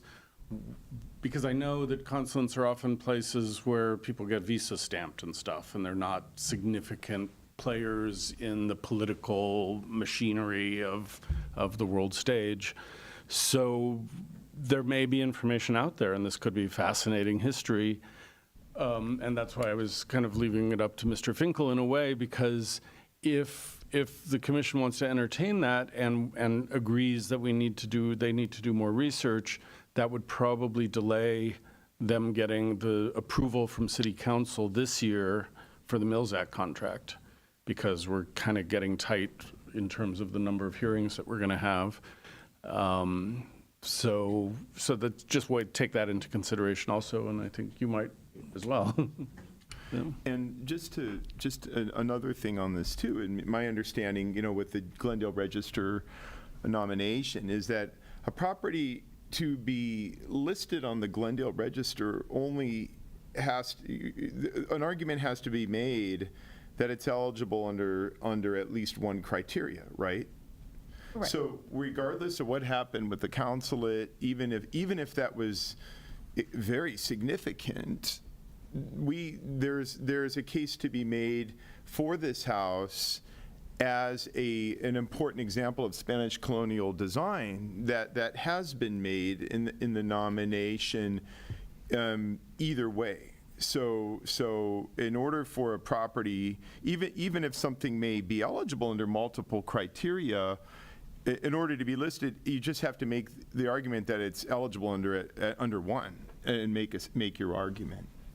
Yes. I think if we're just putting it under architectural significance, I would agree that the doors and windows should be changed. And I just would also agree that I think if the owners wanted to pursue the other, then I think that would be interesting, and I would be open to that pursuit. And I do think it would be interesting to keep those doors if they were interested in that. Yes, and I want to agree with Commissioner Cusack on that point, as would I. So there's one possible path into investigating deeper the Latvian consulate context of this property, and if a case can be made, and I'm not guaranteeing that case could be made. The consultant may dig into it and realize, oh, this guy was a small player. Nothing really important happened here. These deputy consulates, whatever, were a dime a dozen. Then it would not be significant, and then you've lost a year. But I don't know what the answer. I don't know. None of us know right now because that homework hasn't been done. What we do know right now is you do have a case for a very important, locally significant Spanish colonial design. But in all likelihood, if we go with that case, the period we are concerned about what the character-defining features are within the period of significance, and the period of significance for this property is 1930. So we either take a little more time to investigate the there could have been all kinds of interesting things that happened there associated with the breakup of Eastern Europe and Latvia, but maybe not. But if there is a good case to be made, then any of the features from that era can stay. That would be significance under, I think it's Criterion 1 in the city of Glendale, and Criterion 1 has a slight, there could be character-defining features for Criterion 1 for the associations that do not necessarily match the style, like those doors. Now, if we keep it at 1930, in all likelihood, we're probably going to ask you to replace those doors, because that is the structure of this nomination as it presently is 1930, an important Spanish colonial revival, regardless of what happened there in the 70s or 80s. So. I think a case can be made that this has eligibility as a Glendale Register landmark now, but we may dig into it and find that it could be eligible under 2 criteria for a broader period of significance. If I can recommend that you reopen the hearing, ask the applicant to weigh in, and that probably will guide your decision, is my guess. Did you have a question? Commissioner, no, wait. I want to have Commissioner Durham go and then Commissioner Head. Yeah, I'm sorry. I just wanted to clarify something I said earlier. I'm very open to researching the history of the consulate. What I didn't want to do is, and then if it's found that that is a significant history under Criterion 1, then certainly, yeah, it would be appropriate to keep those windows. But what's before us tonight, as our chair just said, is not the history. It's an exemplary example of Spanish colonial revival. And I don't want to make that decision based on a history that hasn't met Criterion 1. Doesn't mean it couldn't with more research. So that's definitely a possibility. I'm not against researching more of the history at all. So I just wanted to clarify that. Thank you. I'll just quickly lay out the possible path.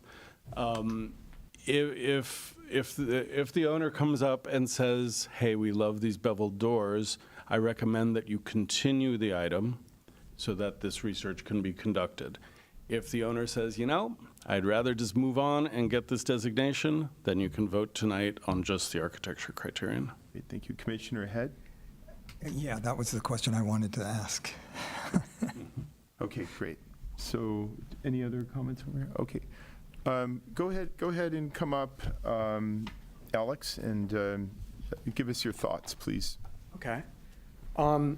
Well, it's a big decision point. Just as a point of respect, I would never make such a big decision without conferring with my wife first. Obviously, we're a team. We're in this together. She's not here watching, 'cause she's watching our daughter. I would ask if we did have to make a decision this moment, if we could have like a 5-minute recess so I could touch base with her, if that would be appropriate. And then I also have, and so that would be my question, but I also have some like general thoughts about the window that I would love to be able to share to you. Maybe they're relevant, maybe not, but if you could take them into consideration, that would be great. We have several updates, so we could just move on with the agenda. You could step out and make a call. We don't have to take an official recess. And then what, when he, like, we'll just reopen it back up when he comes back? Okay, go ahead and make call your her. call. Great, thank you See so you much, in a few. committee. Okay, so we're going to close agenda item 7A for now. And when we see... The wives of Glendale applaud you. What's that? What do you say? I'm deaf in my right. Wives of Glendale. Oh my gosh, yes. So, and we're going to go, let's go to agenda item 8, Community Development Department updates. Okay, luckily we have several updates. I'll talk very slowly. If you follow things happening at City Council or in our community, you probably have heard that the application for the Verdugo Woodlands Historic District was withdrawn by the applicants. This is the application that last August was considered by HPC. You felt that the application had enough information to suggest that it looked like this was a possible historic district. That decision made it a pending historic district. Once it becomes a pending historic district, the historic district guidelines kick in, even though it's not a designated historic district, and HPC becomes the design review authority instead of DRB. This did not sit well with many members of the community in the Woodlands. There was opposition. It kind of became a very different situation than we've had in previous historic districts. And then we had another issue, which is 3 seated council members own property or live in property within the district or within 500 feet of the district. We had to go to Sacramento to get a read from an agency up there in terms of what's the process, because we wouldn't have a quorum if 3 council members had to recuse. And they came back to us with what I could have just said, draw straws and one person gets to vote. So that's what was going to happen. And the withdrawal came just the day before last week's council hearing. So council kind of opened the hearing. There were a couple of people testifying. And then the direction at that night that was put into place last night was to reopen the historic district process, which just was redone 2 years ago when we were asked to streamline the process. What I imagine is, and I already have a vision of what this new process will look like, or not look like, what we will recommend at staff level for council to consider and will undoubtedly come to HPC, will be a bigger re-envisioning of how to do historic district applications in Glendale. The direction we had before was to take the former process and not redo it, just to streamline it. And now I think we're going to have to kind of rethink it a little more.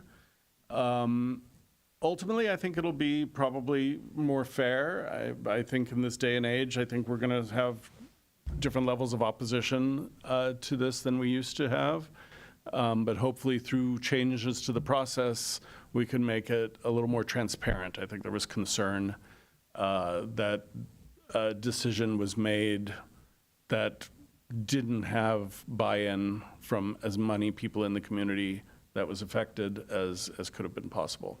So we just got the direction to come back to council Tuesday. So sometime in the next few months, we'll be coming back with a report.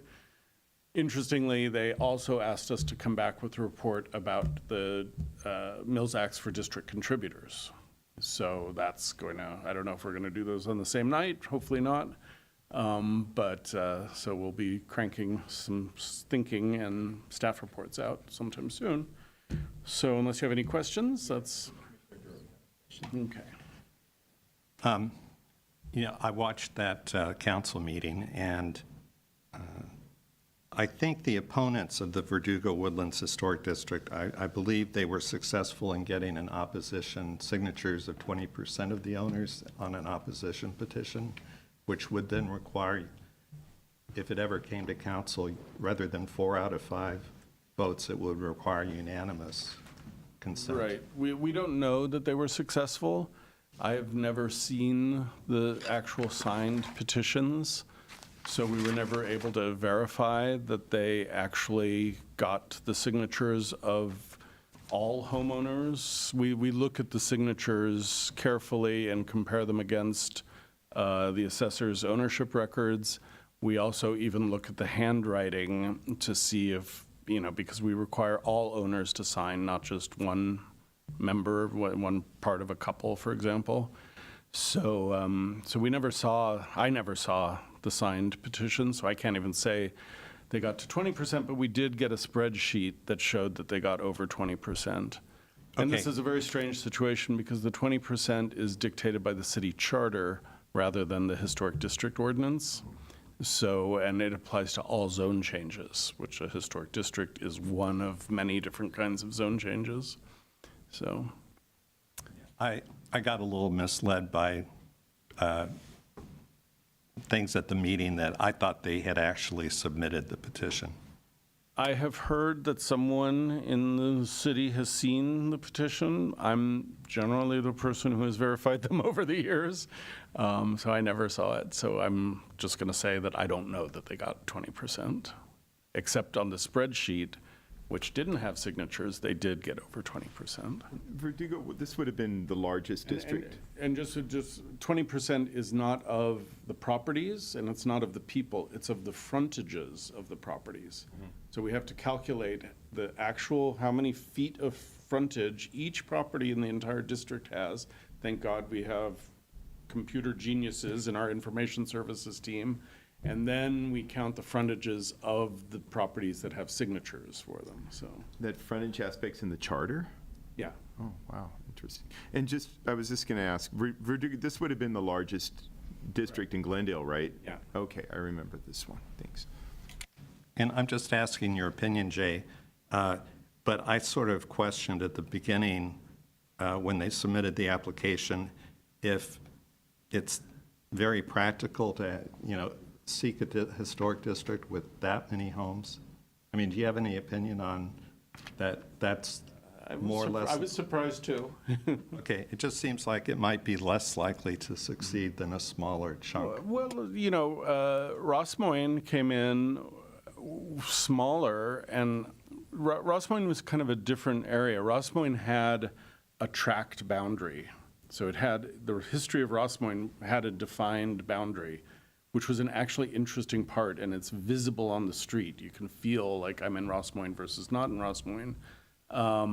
So I encouraged Lorna Vartanian and the other applicants to kind of push to kind of get that whole area.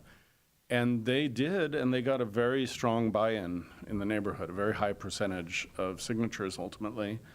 And the boundary that was proposed for the Woodlands corresponded to the homeowners association boundary, which is probably not as, historically meaningful. And it's an interesting neighborhood. It's beautiful. It has some question marks in terms of how it feels in one part versus another part. It's not as cohesive as some of our other districts. So I agree that if someone applies in the future, that might be a strategy to kind of look at smaller areas. Kind of like Neodrar Drive has, I can't remember, 34 houses. And there was, as far as I remember, no controversy with that designation. So the HOA that you mentioned for Verdugo Woodlands, was that a homeowners association established during what might be the period of significance, or the homeowners association boundary now? The current homeowner. Oh, okay, thanks. Okay, anything else on proposed Verdugo Woodlands Historic District? That's it? Okay. Shall we go to item B? Sure. The team from HRG and ARG, our super group of surveyors, have done most of the research and prepared most of the historic context for the east-west area. The draft hasn't been submitted yet, but if I remember, they're getting close to having the draft ready for us. You don't really do the field survey until the draft is pretty much in hand. What the context does, it establishes a framework for how do we know something is possibly historically important or not, because you have to know the history of the area, what's meaningful, what might not be meaningful. So they haven't done their reconnaissance survey yet. So that will come next. They have done, and I'll just move to C unless you have questions on east-west. Just a quick question on the way the context statements work in Glendale. Are there also, do you also, when they do the context statements, are they also drafting registration requirements? Yeah. Okay. Okay. So in order, That's why we have the context before we do the field survey. right, They right. do an initial survey to do the context. got But then it, they go okay. back out I and was they just do curious about the the order. property by property by property Got it. survey. Then they after. could do registration required. So they've already done a recon survey. The recon survey's already been done for this, They've right? done the initial recon survey, but they still, I think they called the second survey recon also Yeah, because it's a windshield or windshield whatever. survey. Okay, and then they So- did the context and registration requirements already. Yeah, they're close to submitting the draft, so Wonderful. Okay, they've been moving on that.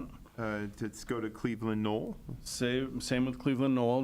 They've got a lot done on Cleveland Knoll. I think they've surveyed. Yeah, I Bonnie's believe more on it's, top of this. So Cleveland Knoll, I believe, is surveyed, and they're kind of wrapping up the final pieces so that they can get us the draft of it. So that one's pretty far ahead. Okay, great, great. So Cleveland Knoll is coming along. And are there any questions about Cleveland Knoll? Okay, then finally, D, reminder Oh, regarding. no, we have Bellhurst. I would love to skip the Bellhurst story because. Bellhurst didn't get its because- own letter. Well, because they're two district surveys, so I thought we would talk about the Okay. districts together. But the reason I would love to skip it, I'm joking, it's kind of held up on my desk. So I need to kind of do some more work. We had a significant amount of corrections and things to do on the survey that came in from the consultant we worked with. Not the best survey that we've ever commissioned. And now it's going to be good. It's going to be accurate and hopefully will be a useful survey. I anticipate getting some time, this coming month to kind of finalize that. The next step after it leaves my desk is we're going to come back to the commission, or no, well, first, this, Bellhurst has been with us so long, it's a pre-streamlined district. So we're going to have a community meeting, which you'll be invited to, but it's not going to be like what we did before, where we ask you to sit at the meeting and then we segue straight into an HPC meeting. So one evening, we're going to have a community meeting, and then we'll schedule an actual HPC hearing where it'll be one of the items for you to consider, and you'll be reviewing the draft report. And if you think the draft is good, then you're going to authorize the proponents to gather signatures asking council to designate the district. So that's kind of the final push from the proponents to try to get at least 50% of the properties, the owners of 50% of the properties to sign. And theoretically, they'll need to get much more than 50% for council to be supportive of a district, so. If, in a situation like Bellhurst, where you have a district project that started a while ago, if council changes how they go about, requirements for districts and whatnot, are the rules and systems around something like Bellhurst going to be grandfathered in, or are they going to have to redo that relative to whatever council comes up with for the new rules?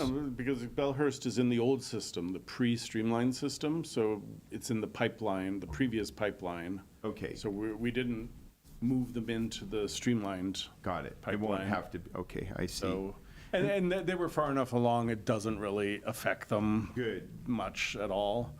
But we just, yeah, we went. Microphone.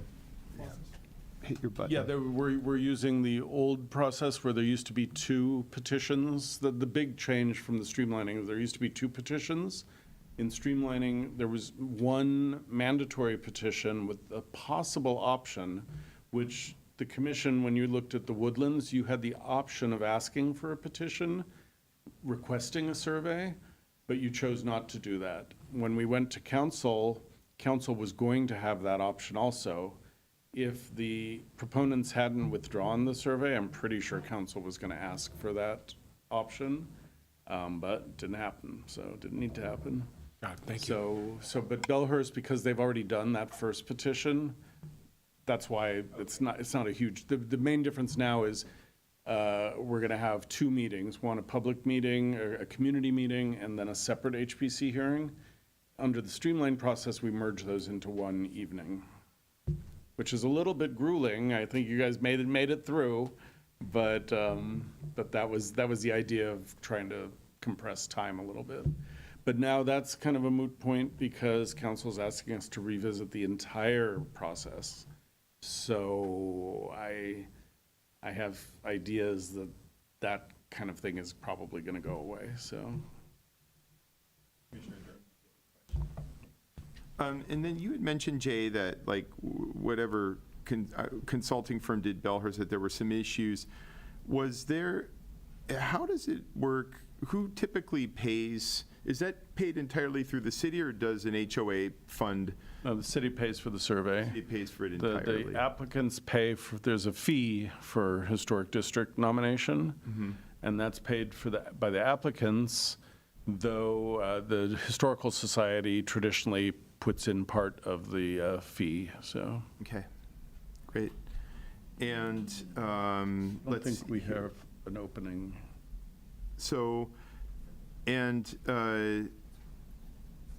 okay, good. Thank you for answering my questions about Bellhurst. No public. So, and then finally, let's go to, I guess, shall we do item D, reminder regarding? Yes, thanks to Commissioner Durham, who reminded me to remind you that as a certified local government, CLG, all of you are obligated to participate in trainings of some sort.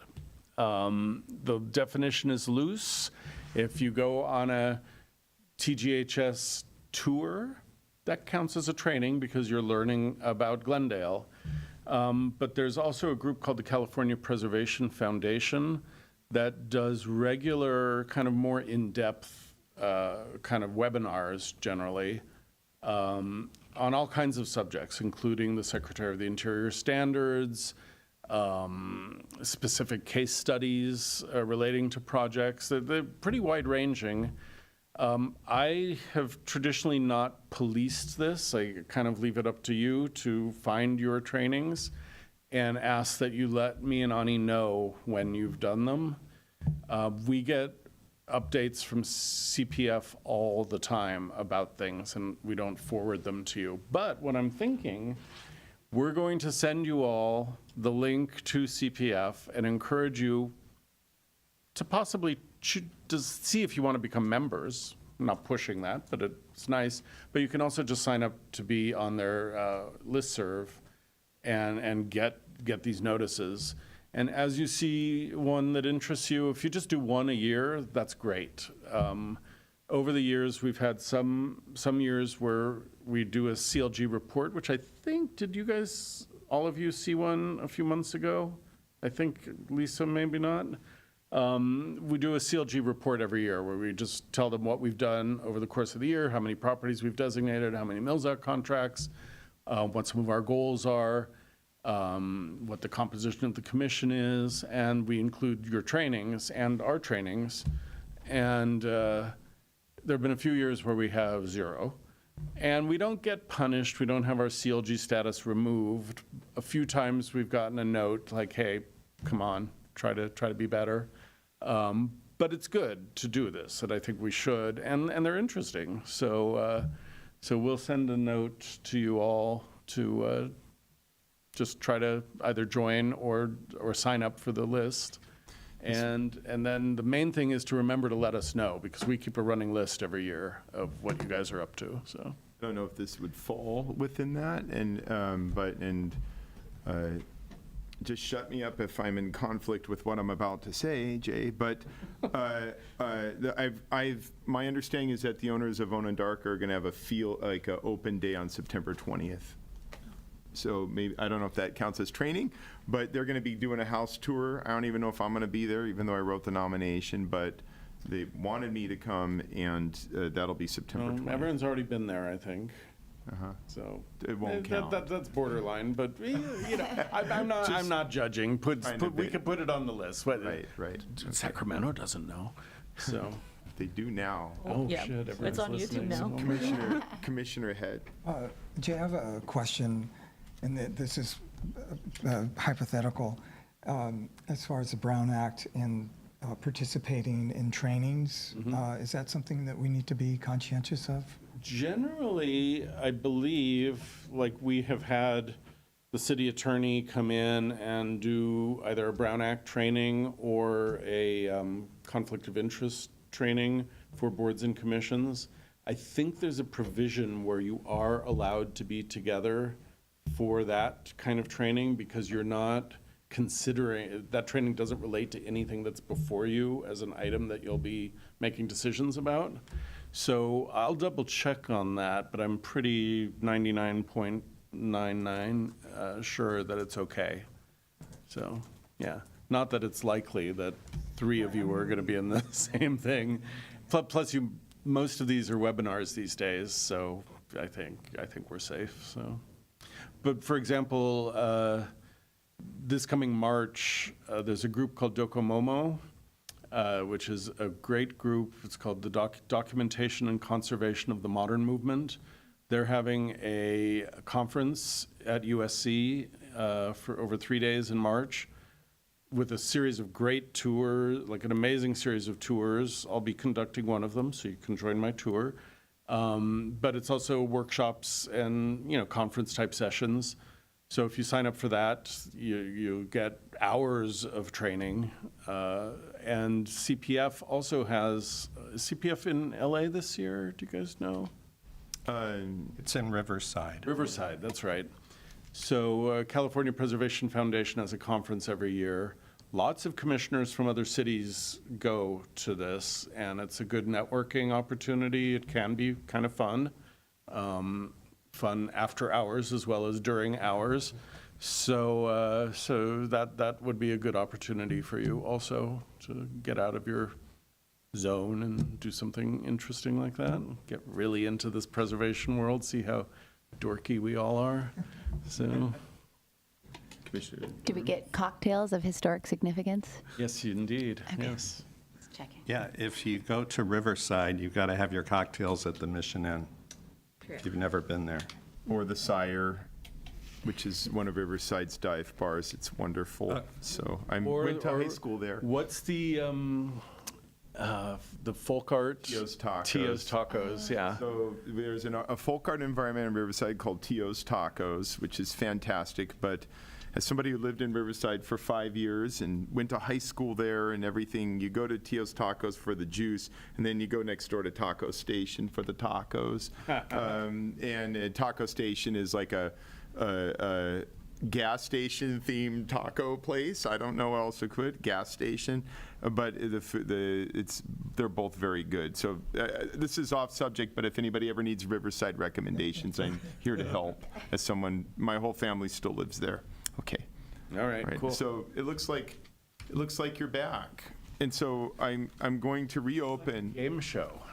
Okay, you're You back. were in the cone of silence back there. Reopen so- agenda item 7 and bring Alex and/or Gretchen up, and let's please come up and let's talk about what you have decided.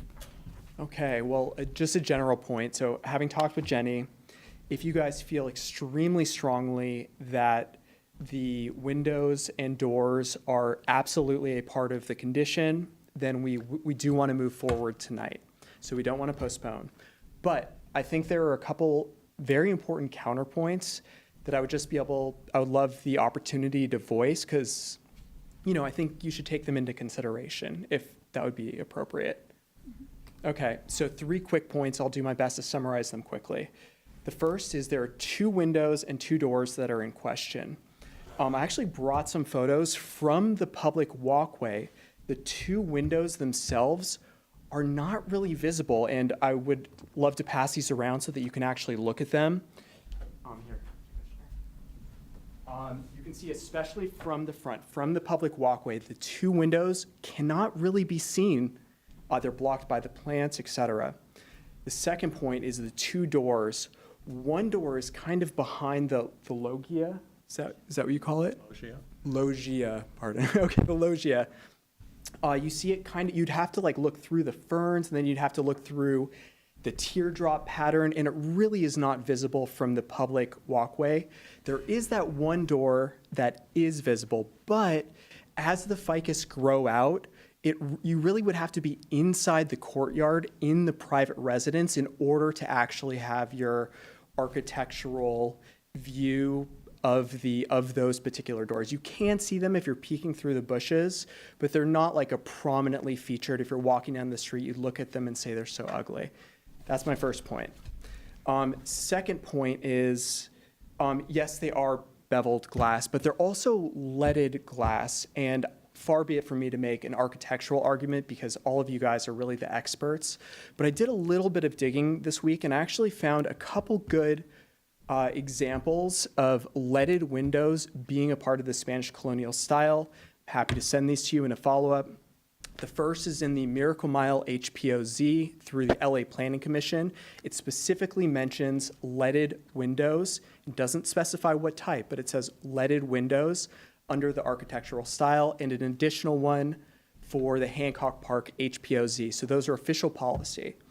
I could never make the architecture argument, but I would say that even though they're not a defining feature of the Spanish colonial revival, the real question for you guys to decide is it incompatible with the Spanish colonial architecture?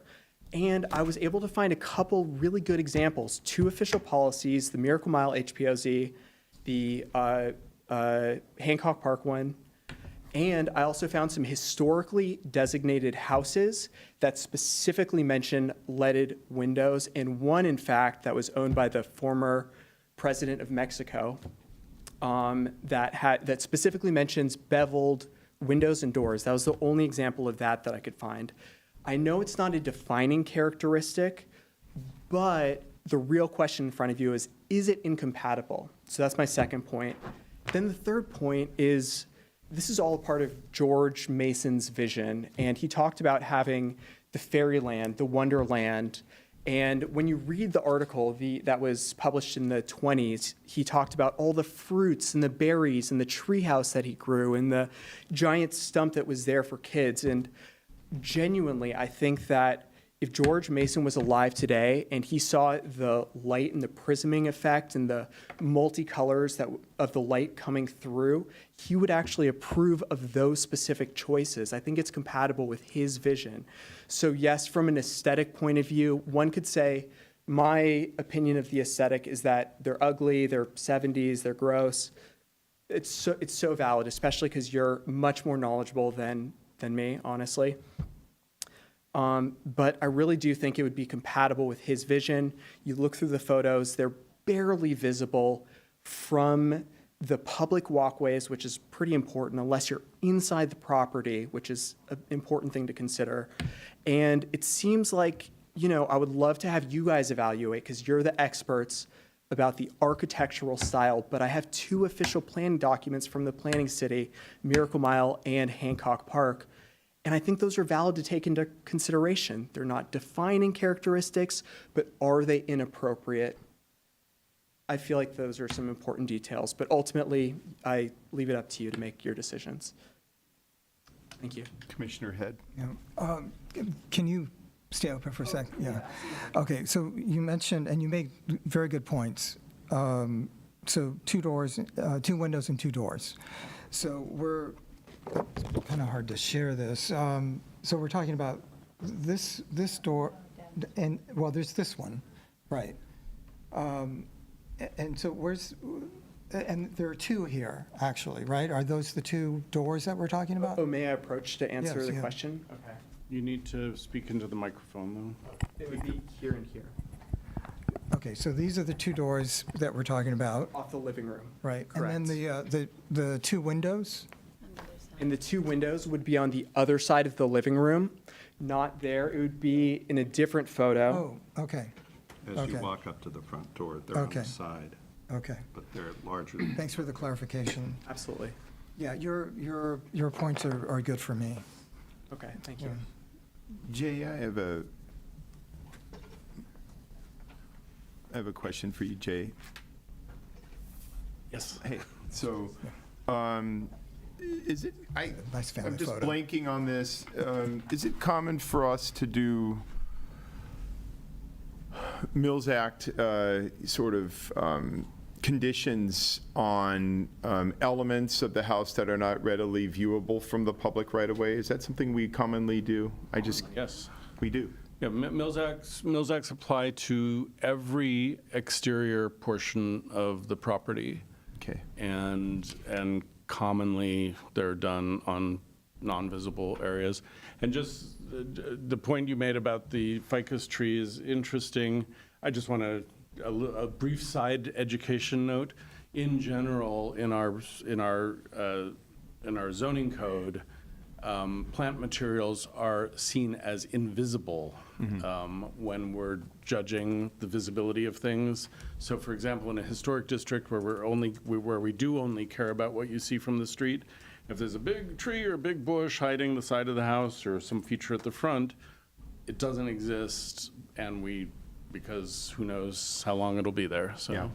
And Jay, in your experience, I'm going to talk a little bit more about leaded glass in a minute, but for Spanish colonial revival to have leaded bevel glass like this, are you aware of any other examples? I think the beveled is the issue. Leaded, because there is other leaded glass Everywhere. at this house. Right. Yeah. Lots of Spanish houses have leaded glass. Jeffrey and I are perhaps a little skeptical about the leaded glass at this house, but because I'm not an expert, I don't know, and it is nice and it fits the house okay. I didn't want to call that out. But yeah, it's the beveled rather than the leaded. The beveled, I'm not aware of any Spanish colonial revival, and which doesn't mean that they don't exist, but I've never seen a Spanish colonial revival with that kind of beveled Could, glass. and there are beveled glass has a long history. It's not just a 70s thing, but yeah, it's not a typical thing. And then I want to just get to a couple of other comments on what you said. So thank you very much for your very thoughtful, perceptive comments with what you just presented. In terms of leaded glass, I mean, to kind of get at what we're talking about, there are numerous examples of leaded glass in Spanish colonial architecture. I mean, that's just in Wilshire and Glendale and everywhere, Los Feliz, you're very familiar with. It's everywhere. So the issue, as Jay mentioned, is the beveled glass. Whether I don't know if that beveled glass is leaded or not, but it doesn't make a difference here. It's the beveled glass that's the issue, in my opinion. Because I mean, just based off my knowledge of Spanish colonial revival, I've never seen beveled glass like that in Spanish colonial revival architecture before. I do think it's incompatible. I don't think it's compatible to the period of significance. I think it's highly unlikely you would see something like that from 1930. What you mentioned about George Mason, the nomination is finding the property eligible as Spanish colonial revival. The nomination did not call out George Mason as a significant person. So to go back to the structure of the nomination, we are, we have to base everything, all of our decisions are being made around that period of significance, the criterion, which in this case is significant as designed, and we go to the design that's Spanish colonial revival. What are the character defining features of Spanish colonial revival relative to 1930? For that criterion. It wasn't found eligible under Mason or the Latvian situation later or any of that. One other question I had that didn't come up, and I'm just gonna let you know right now, I have no plans to make this a Mills Act condition, but do we think that main window that we're looking at on the left, is the understanding or the assumption, Gretchen, or anybody else, that was always kind of a clear glass blank window? Or do we think that's a replacement? Unfortunately, we don't have photos. We do know that is not an addition. It's on the original permit as part of the footprint of the building, was to have that living room kind of rectangle jutting out. So that volume is original. The window opening, I think, is certainly original. We don't know what the date of the glazing is. Okay, thank you. Those are my comments on this item. Thank you. Commissioner Durham? I actually have an unrelated question that I forgot to bring up earlier. I think, and maybe Ani, somewhere in the packet, and I don't remember if it was in the submission by the applicant and could we have Alex come back up again? Sure, please. He may know. I think I read somewhere in our packet that Jenny or both of you are considering, I think it said retrofitting the existing windows to be more environmentally efficient. Oh, well, we wouldn't. That was a potential future plan. If you guys approved, we wouldn't do anything without, prior approval from the commission to make sure everything was good. There are ways we could do it where it also wouldn't hurt the windows themselves. For example, you can add a tinting that's easy to remove, things of that nature. Okay, because I just like applicants to understand what they're getting into with the Mills Act, because Jay could answer this, but I don't think you would be able to remove the original windows and put in, like you can in a historic district on a contributor, remove the actual original windows and replace them in kind with double-paned windows, if it's a Mills Act property? Yeah, we wouldn't approve that at staff level. We'd discourage it, but if someone really wanted to try, we'd bring it to the commission. So same with tinting, actually. Tinting does have an impact on the aesthetic look of the place, so. And so when I saw that, I just wanted to make sure you understand that a Mills Act designation can tie your hands a bit. And one of the reasons you get a tax break is, say, your house isn't as energy efficient as it could be if you were able to do some of these things. That's one reason your energy costs may be higher, you're getting a tax break. That should compensate you for not being able to upgrade it to make it greener. But I just wanted to make sure that you understand what you're going to be committing to. Absolutely, and we would never do anything without approval, and also, we made it through the summer. We don't have any changes to the windows. It felt pretty comfortable. So I think we're very comfortable not making any changes of that nature. We're more than happy. We really do want to protect and preserve. We're not trying to create a weird hybrid monster of a house. That's something we want to actively avoid, which is why we're bringing it in front of the commission to begin with, honestly. So. Yes, and it's a beautiful home. Yeah. And there are interior treatments that you can do to help with energy savings, cellular shades, and a few different things. There are also these things called indos, but I think you have probably inward swinging casements, not outward, so that kind of doesn't work. But yeah, there are a few things you can consider, but there aren't a lot of great options. So, but Ani has some news for us.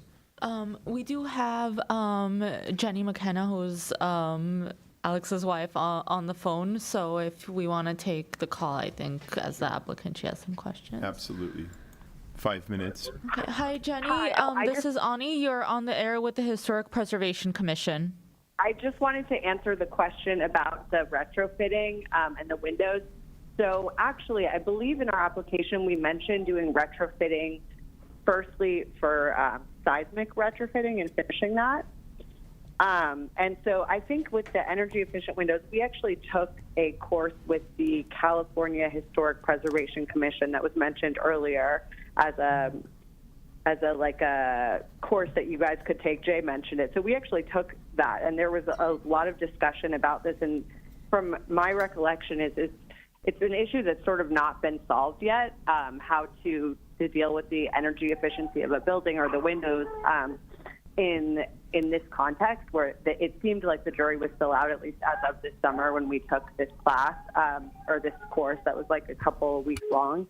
And Gretchen actually was one of the presenters, so she might be able to speak to that. But I appreciate the consideration for the energy efficiency of the windows, but that was low on our list as far as proposed, things that we would be looking to do. We would be much more interested in just making the house as safe as it could be in the, short term for earthquakes. And we've already started part of that retrofit. And so we would just want to continue it because earthquake retrofitting is sort of a process, starting underneath the house and then working through into the top. So I just wanted to clarify that about our application. I'm pretty sure we mentioned the earthquake retrofit, maybe not the energy retrofit in any specific sense. Okay. Thank you so much. Thank you. Sorry, I'm chasing a toddler around, It's okay. and it's past her bedtime, and we haven't had dinner, and Dad's with you guys, so we're just winging it. Okay. Thank you. Commissioner Head? I just have a comment about the beveled windows, the glass. I appreciate the discussion because it makes me want to go back and look at Paul Williams, George Washington Smith, Reginald Johnson, because I'm sure among them they used it. And part of the reason why I say that is because of the additional cost of using that material back then and the type of clients that they had. So I don't think, this is my opinion in wanting to do research myself, is to have a better understanding of this. So that's part of the reason why I appreciate the discussion. Yeah. And again, I just, I'm making the comments I'm making about the beveled windows based off the Spanish colonial architecture I'm familiar with. I would love to find out, in an ideal situation, I'd love to, maybe just, I would love to find out for sure other examples of beveled windows in Spanish colonial. I just haven't seen any. Obviously Paul Williams, the Paul Williams examples that you've seen, were they Spanish colonial works? Okay. Yes. I would, in an ideal situation, I would like to have known now, I would like to see other examples of that. I just haven't seen any. It looks suspiciously, just from the pictures, and these pictures are kind of small, and it looks a lot like a 70s, 80s window in the pictures. It doesn't seem like a 30s era design, but it could be. I could be wrong. I think either Jay or somebody mentioned that this appeared to be kind of an off-the-shelf beveled window from the 70s, 80s era, that's what it appeared to look like to them. If this were original, I imagine you would see it more consistently used throughout the house. This big picture window probably would incorporate it because it's in the same room. Right. It's a little hodgepodgey, and that alone suggests that it's probably not an original feature. Yeah. Yeah, I think it's unlikely that just from what Jay just mentioned and kind of, again, like what I'm familiar with the Spanish colonial revival, I think it's unlikely that those windows are original to this house, even if they were used in other instances. Yes, Gretchen, come up. I can confirm 100%. They were put in by the Germanuses in the 70s, so they are Okay. 70s era windows. Okay, Yep. thank you. Commissioner I Durham? I just wanted to agree with Chair Paul that, you know, the applicant admits in their report that these are not original.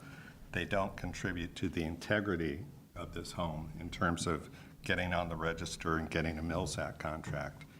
And therefore, whether or not some beveled glass has been used by significant architects of this style in that period, it doesn't seem relevant.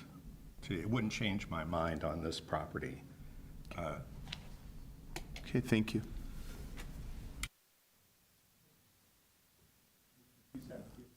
Point? Time for a motion? Okay, I think it's time for a motion. I'm sorry. Commissioner. A question about that. Is it, what am I trying to say? Alex's points that he made, the 3 points that he made, has changed my thought around the replacement of the doors and windows. But I'm still in favor of the nomination. So, how does? I think what's gonna end up happening is we're going to make a motion to support the nomination. None of this stops the nomination from moving forward at all. What we're going to be putting in the motion are proposed conditions for the Mills Act. Got it. So, and the motion I'm going to propose, I'm going to do a motion off the top of my head that we absolutely support this nomination under. The chair does not make a motion. Oh, I don't? Oh, No, good. sorry. I'm going to pass it over to someone else. No, generally, someone else just makes the motion, somebody else seconds it, and then I keep the gavel, you make the motion. the mayor, or the chair casts the final vote, so the deciding vote, which is the excitement of being chair. Do you want me to? Commissioner Durham. And I may have jumped too soon. Mr. Head, Commissioner Head, also suggested a motion regarding the treatment of the front door. I would recommend that you leave some latitude in the wording of this, because I can see several treatments, and we can work with Ms. Boyce. There could be a full-on repainting, which I don't think would be the right way to go. There could be the reattachment of delaminated paint, very meticulous. We'd have to analyze the conditions, have a conservator analyze the conditions. And the outcome could vary from leaving the deteriorated portion at the bottom, and that's just the patina of the wear and tear of time, or limited infill painting. So I would hope that the motion would leave enough space to have potential outcomes that vary in what the ultimate look will be. Would repair be the right word for if we were asking them to just, is repairing paintwork proper? I don't see what, I think if we say, the condition could be that the property owner retain a restoration consultant to study the front door and develop an appropriate course of treatment that will be administered or reviewed and approved by staff, who will also review the final product, something like that. Commissioner Cusack? Yeah, personally, I don't even mind the damage at the bottom. I just would like to see the door conserved going forward because it's so unique and beautiful. Yeah, and I feel the same way, and I'm very open to how that happens. But whether it's, a thin sheet of plexiglass over the door or a sort of coating or infill, any number of these things. Right. But I think leaving it as is ideal if it can be conserved in that way. That would be the preference, I think, so the Yes. minimal touch. Plexiglass, I'm gonna just say, hopefully not. Yeah. And it could be a matter of oiling the wood because it looks like it's probably pretty dry, reattaching delaminated paint so that we don't lose more that's just flaking off, and letting it show its time, so. Can we go back to the door picture of the stenciled door?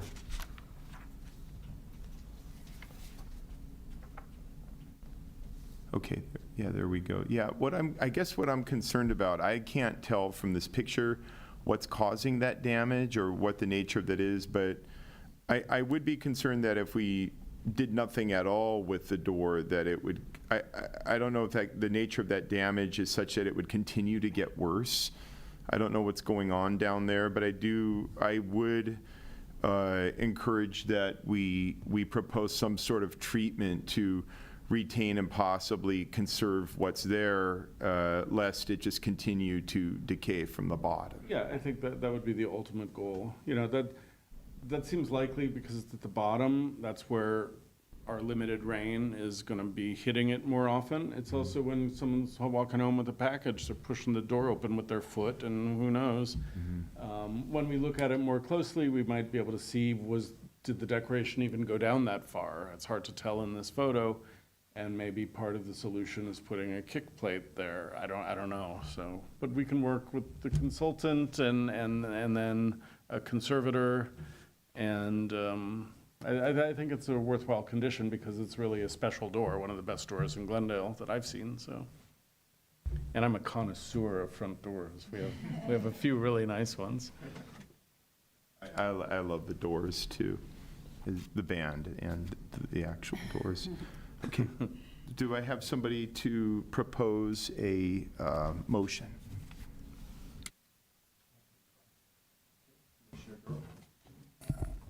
I'd like to make a motion that this Historic Preservation Commission recommend to the City Council that the property at 1600 El Rito Avenue be referenced as Mason House and be listed in the Glendale Register of Historic Resources based on the findings identified in the staff report.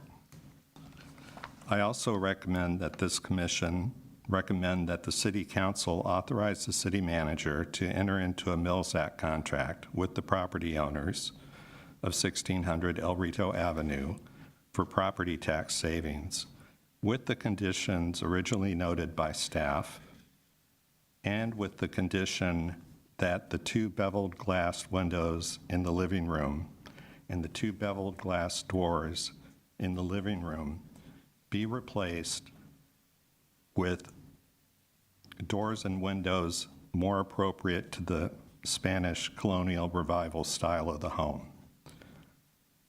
And also with the condition that the owners engage a consultant to determine possible conservation measures for this painted stenciling on the front door. Was that the only condition? Do I have Did you mention the deck, balcony condition? that's already factored. I think that was already a staff condition. Oh, I see. Okay, do I have a second? I second. Okay. I think we're ready for a vote. Great. Commissioner Bartanian? Proof. Commissioner Cusack? Yes. Commissioner Durham? Yes. Commissioner Head? Okay, so this is going back to my question. I support the nomination, but I don't agree with having to replace the doors in the windows. So do I just put that aside and I say yes? Or you could abstain. You could Yes. vote no, but it's awkward, so. Right, so yes. And Chair Paul? Yes. And this is a good time to use the gavel if you'd like, so. There you go. Commission passes. Put that back in the Congratulations, holster. you're a landmark. You will be a landmark. City Council makes that decision, but You should be fine. I would think. hopefully, yeah, it goes to council and they'll do the final vote.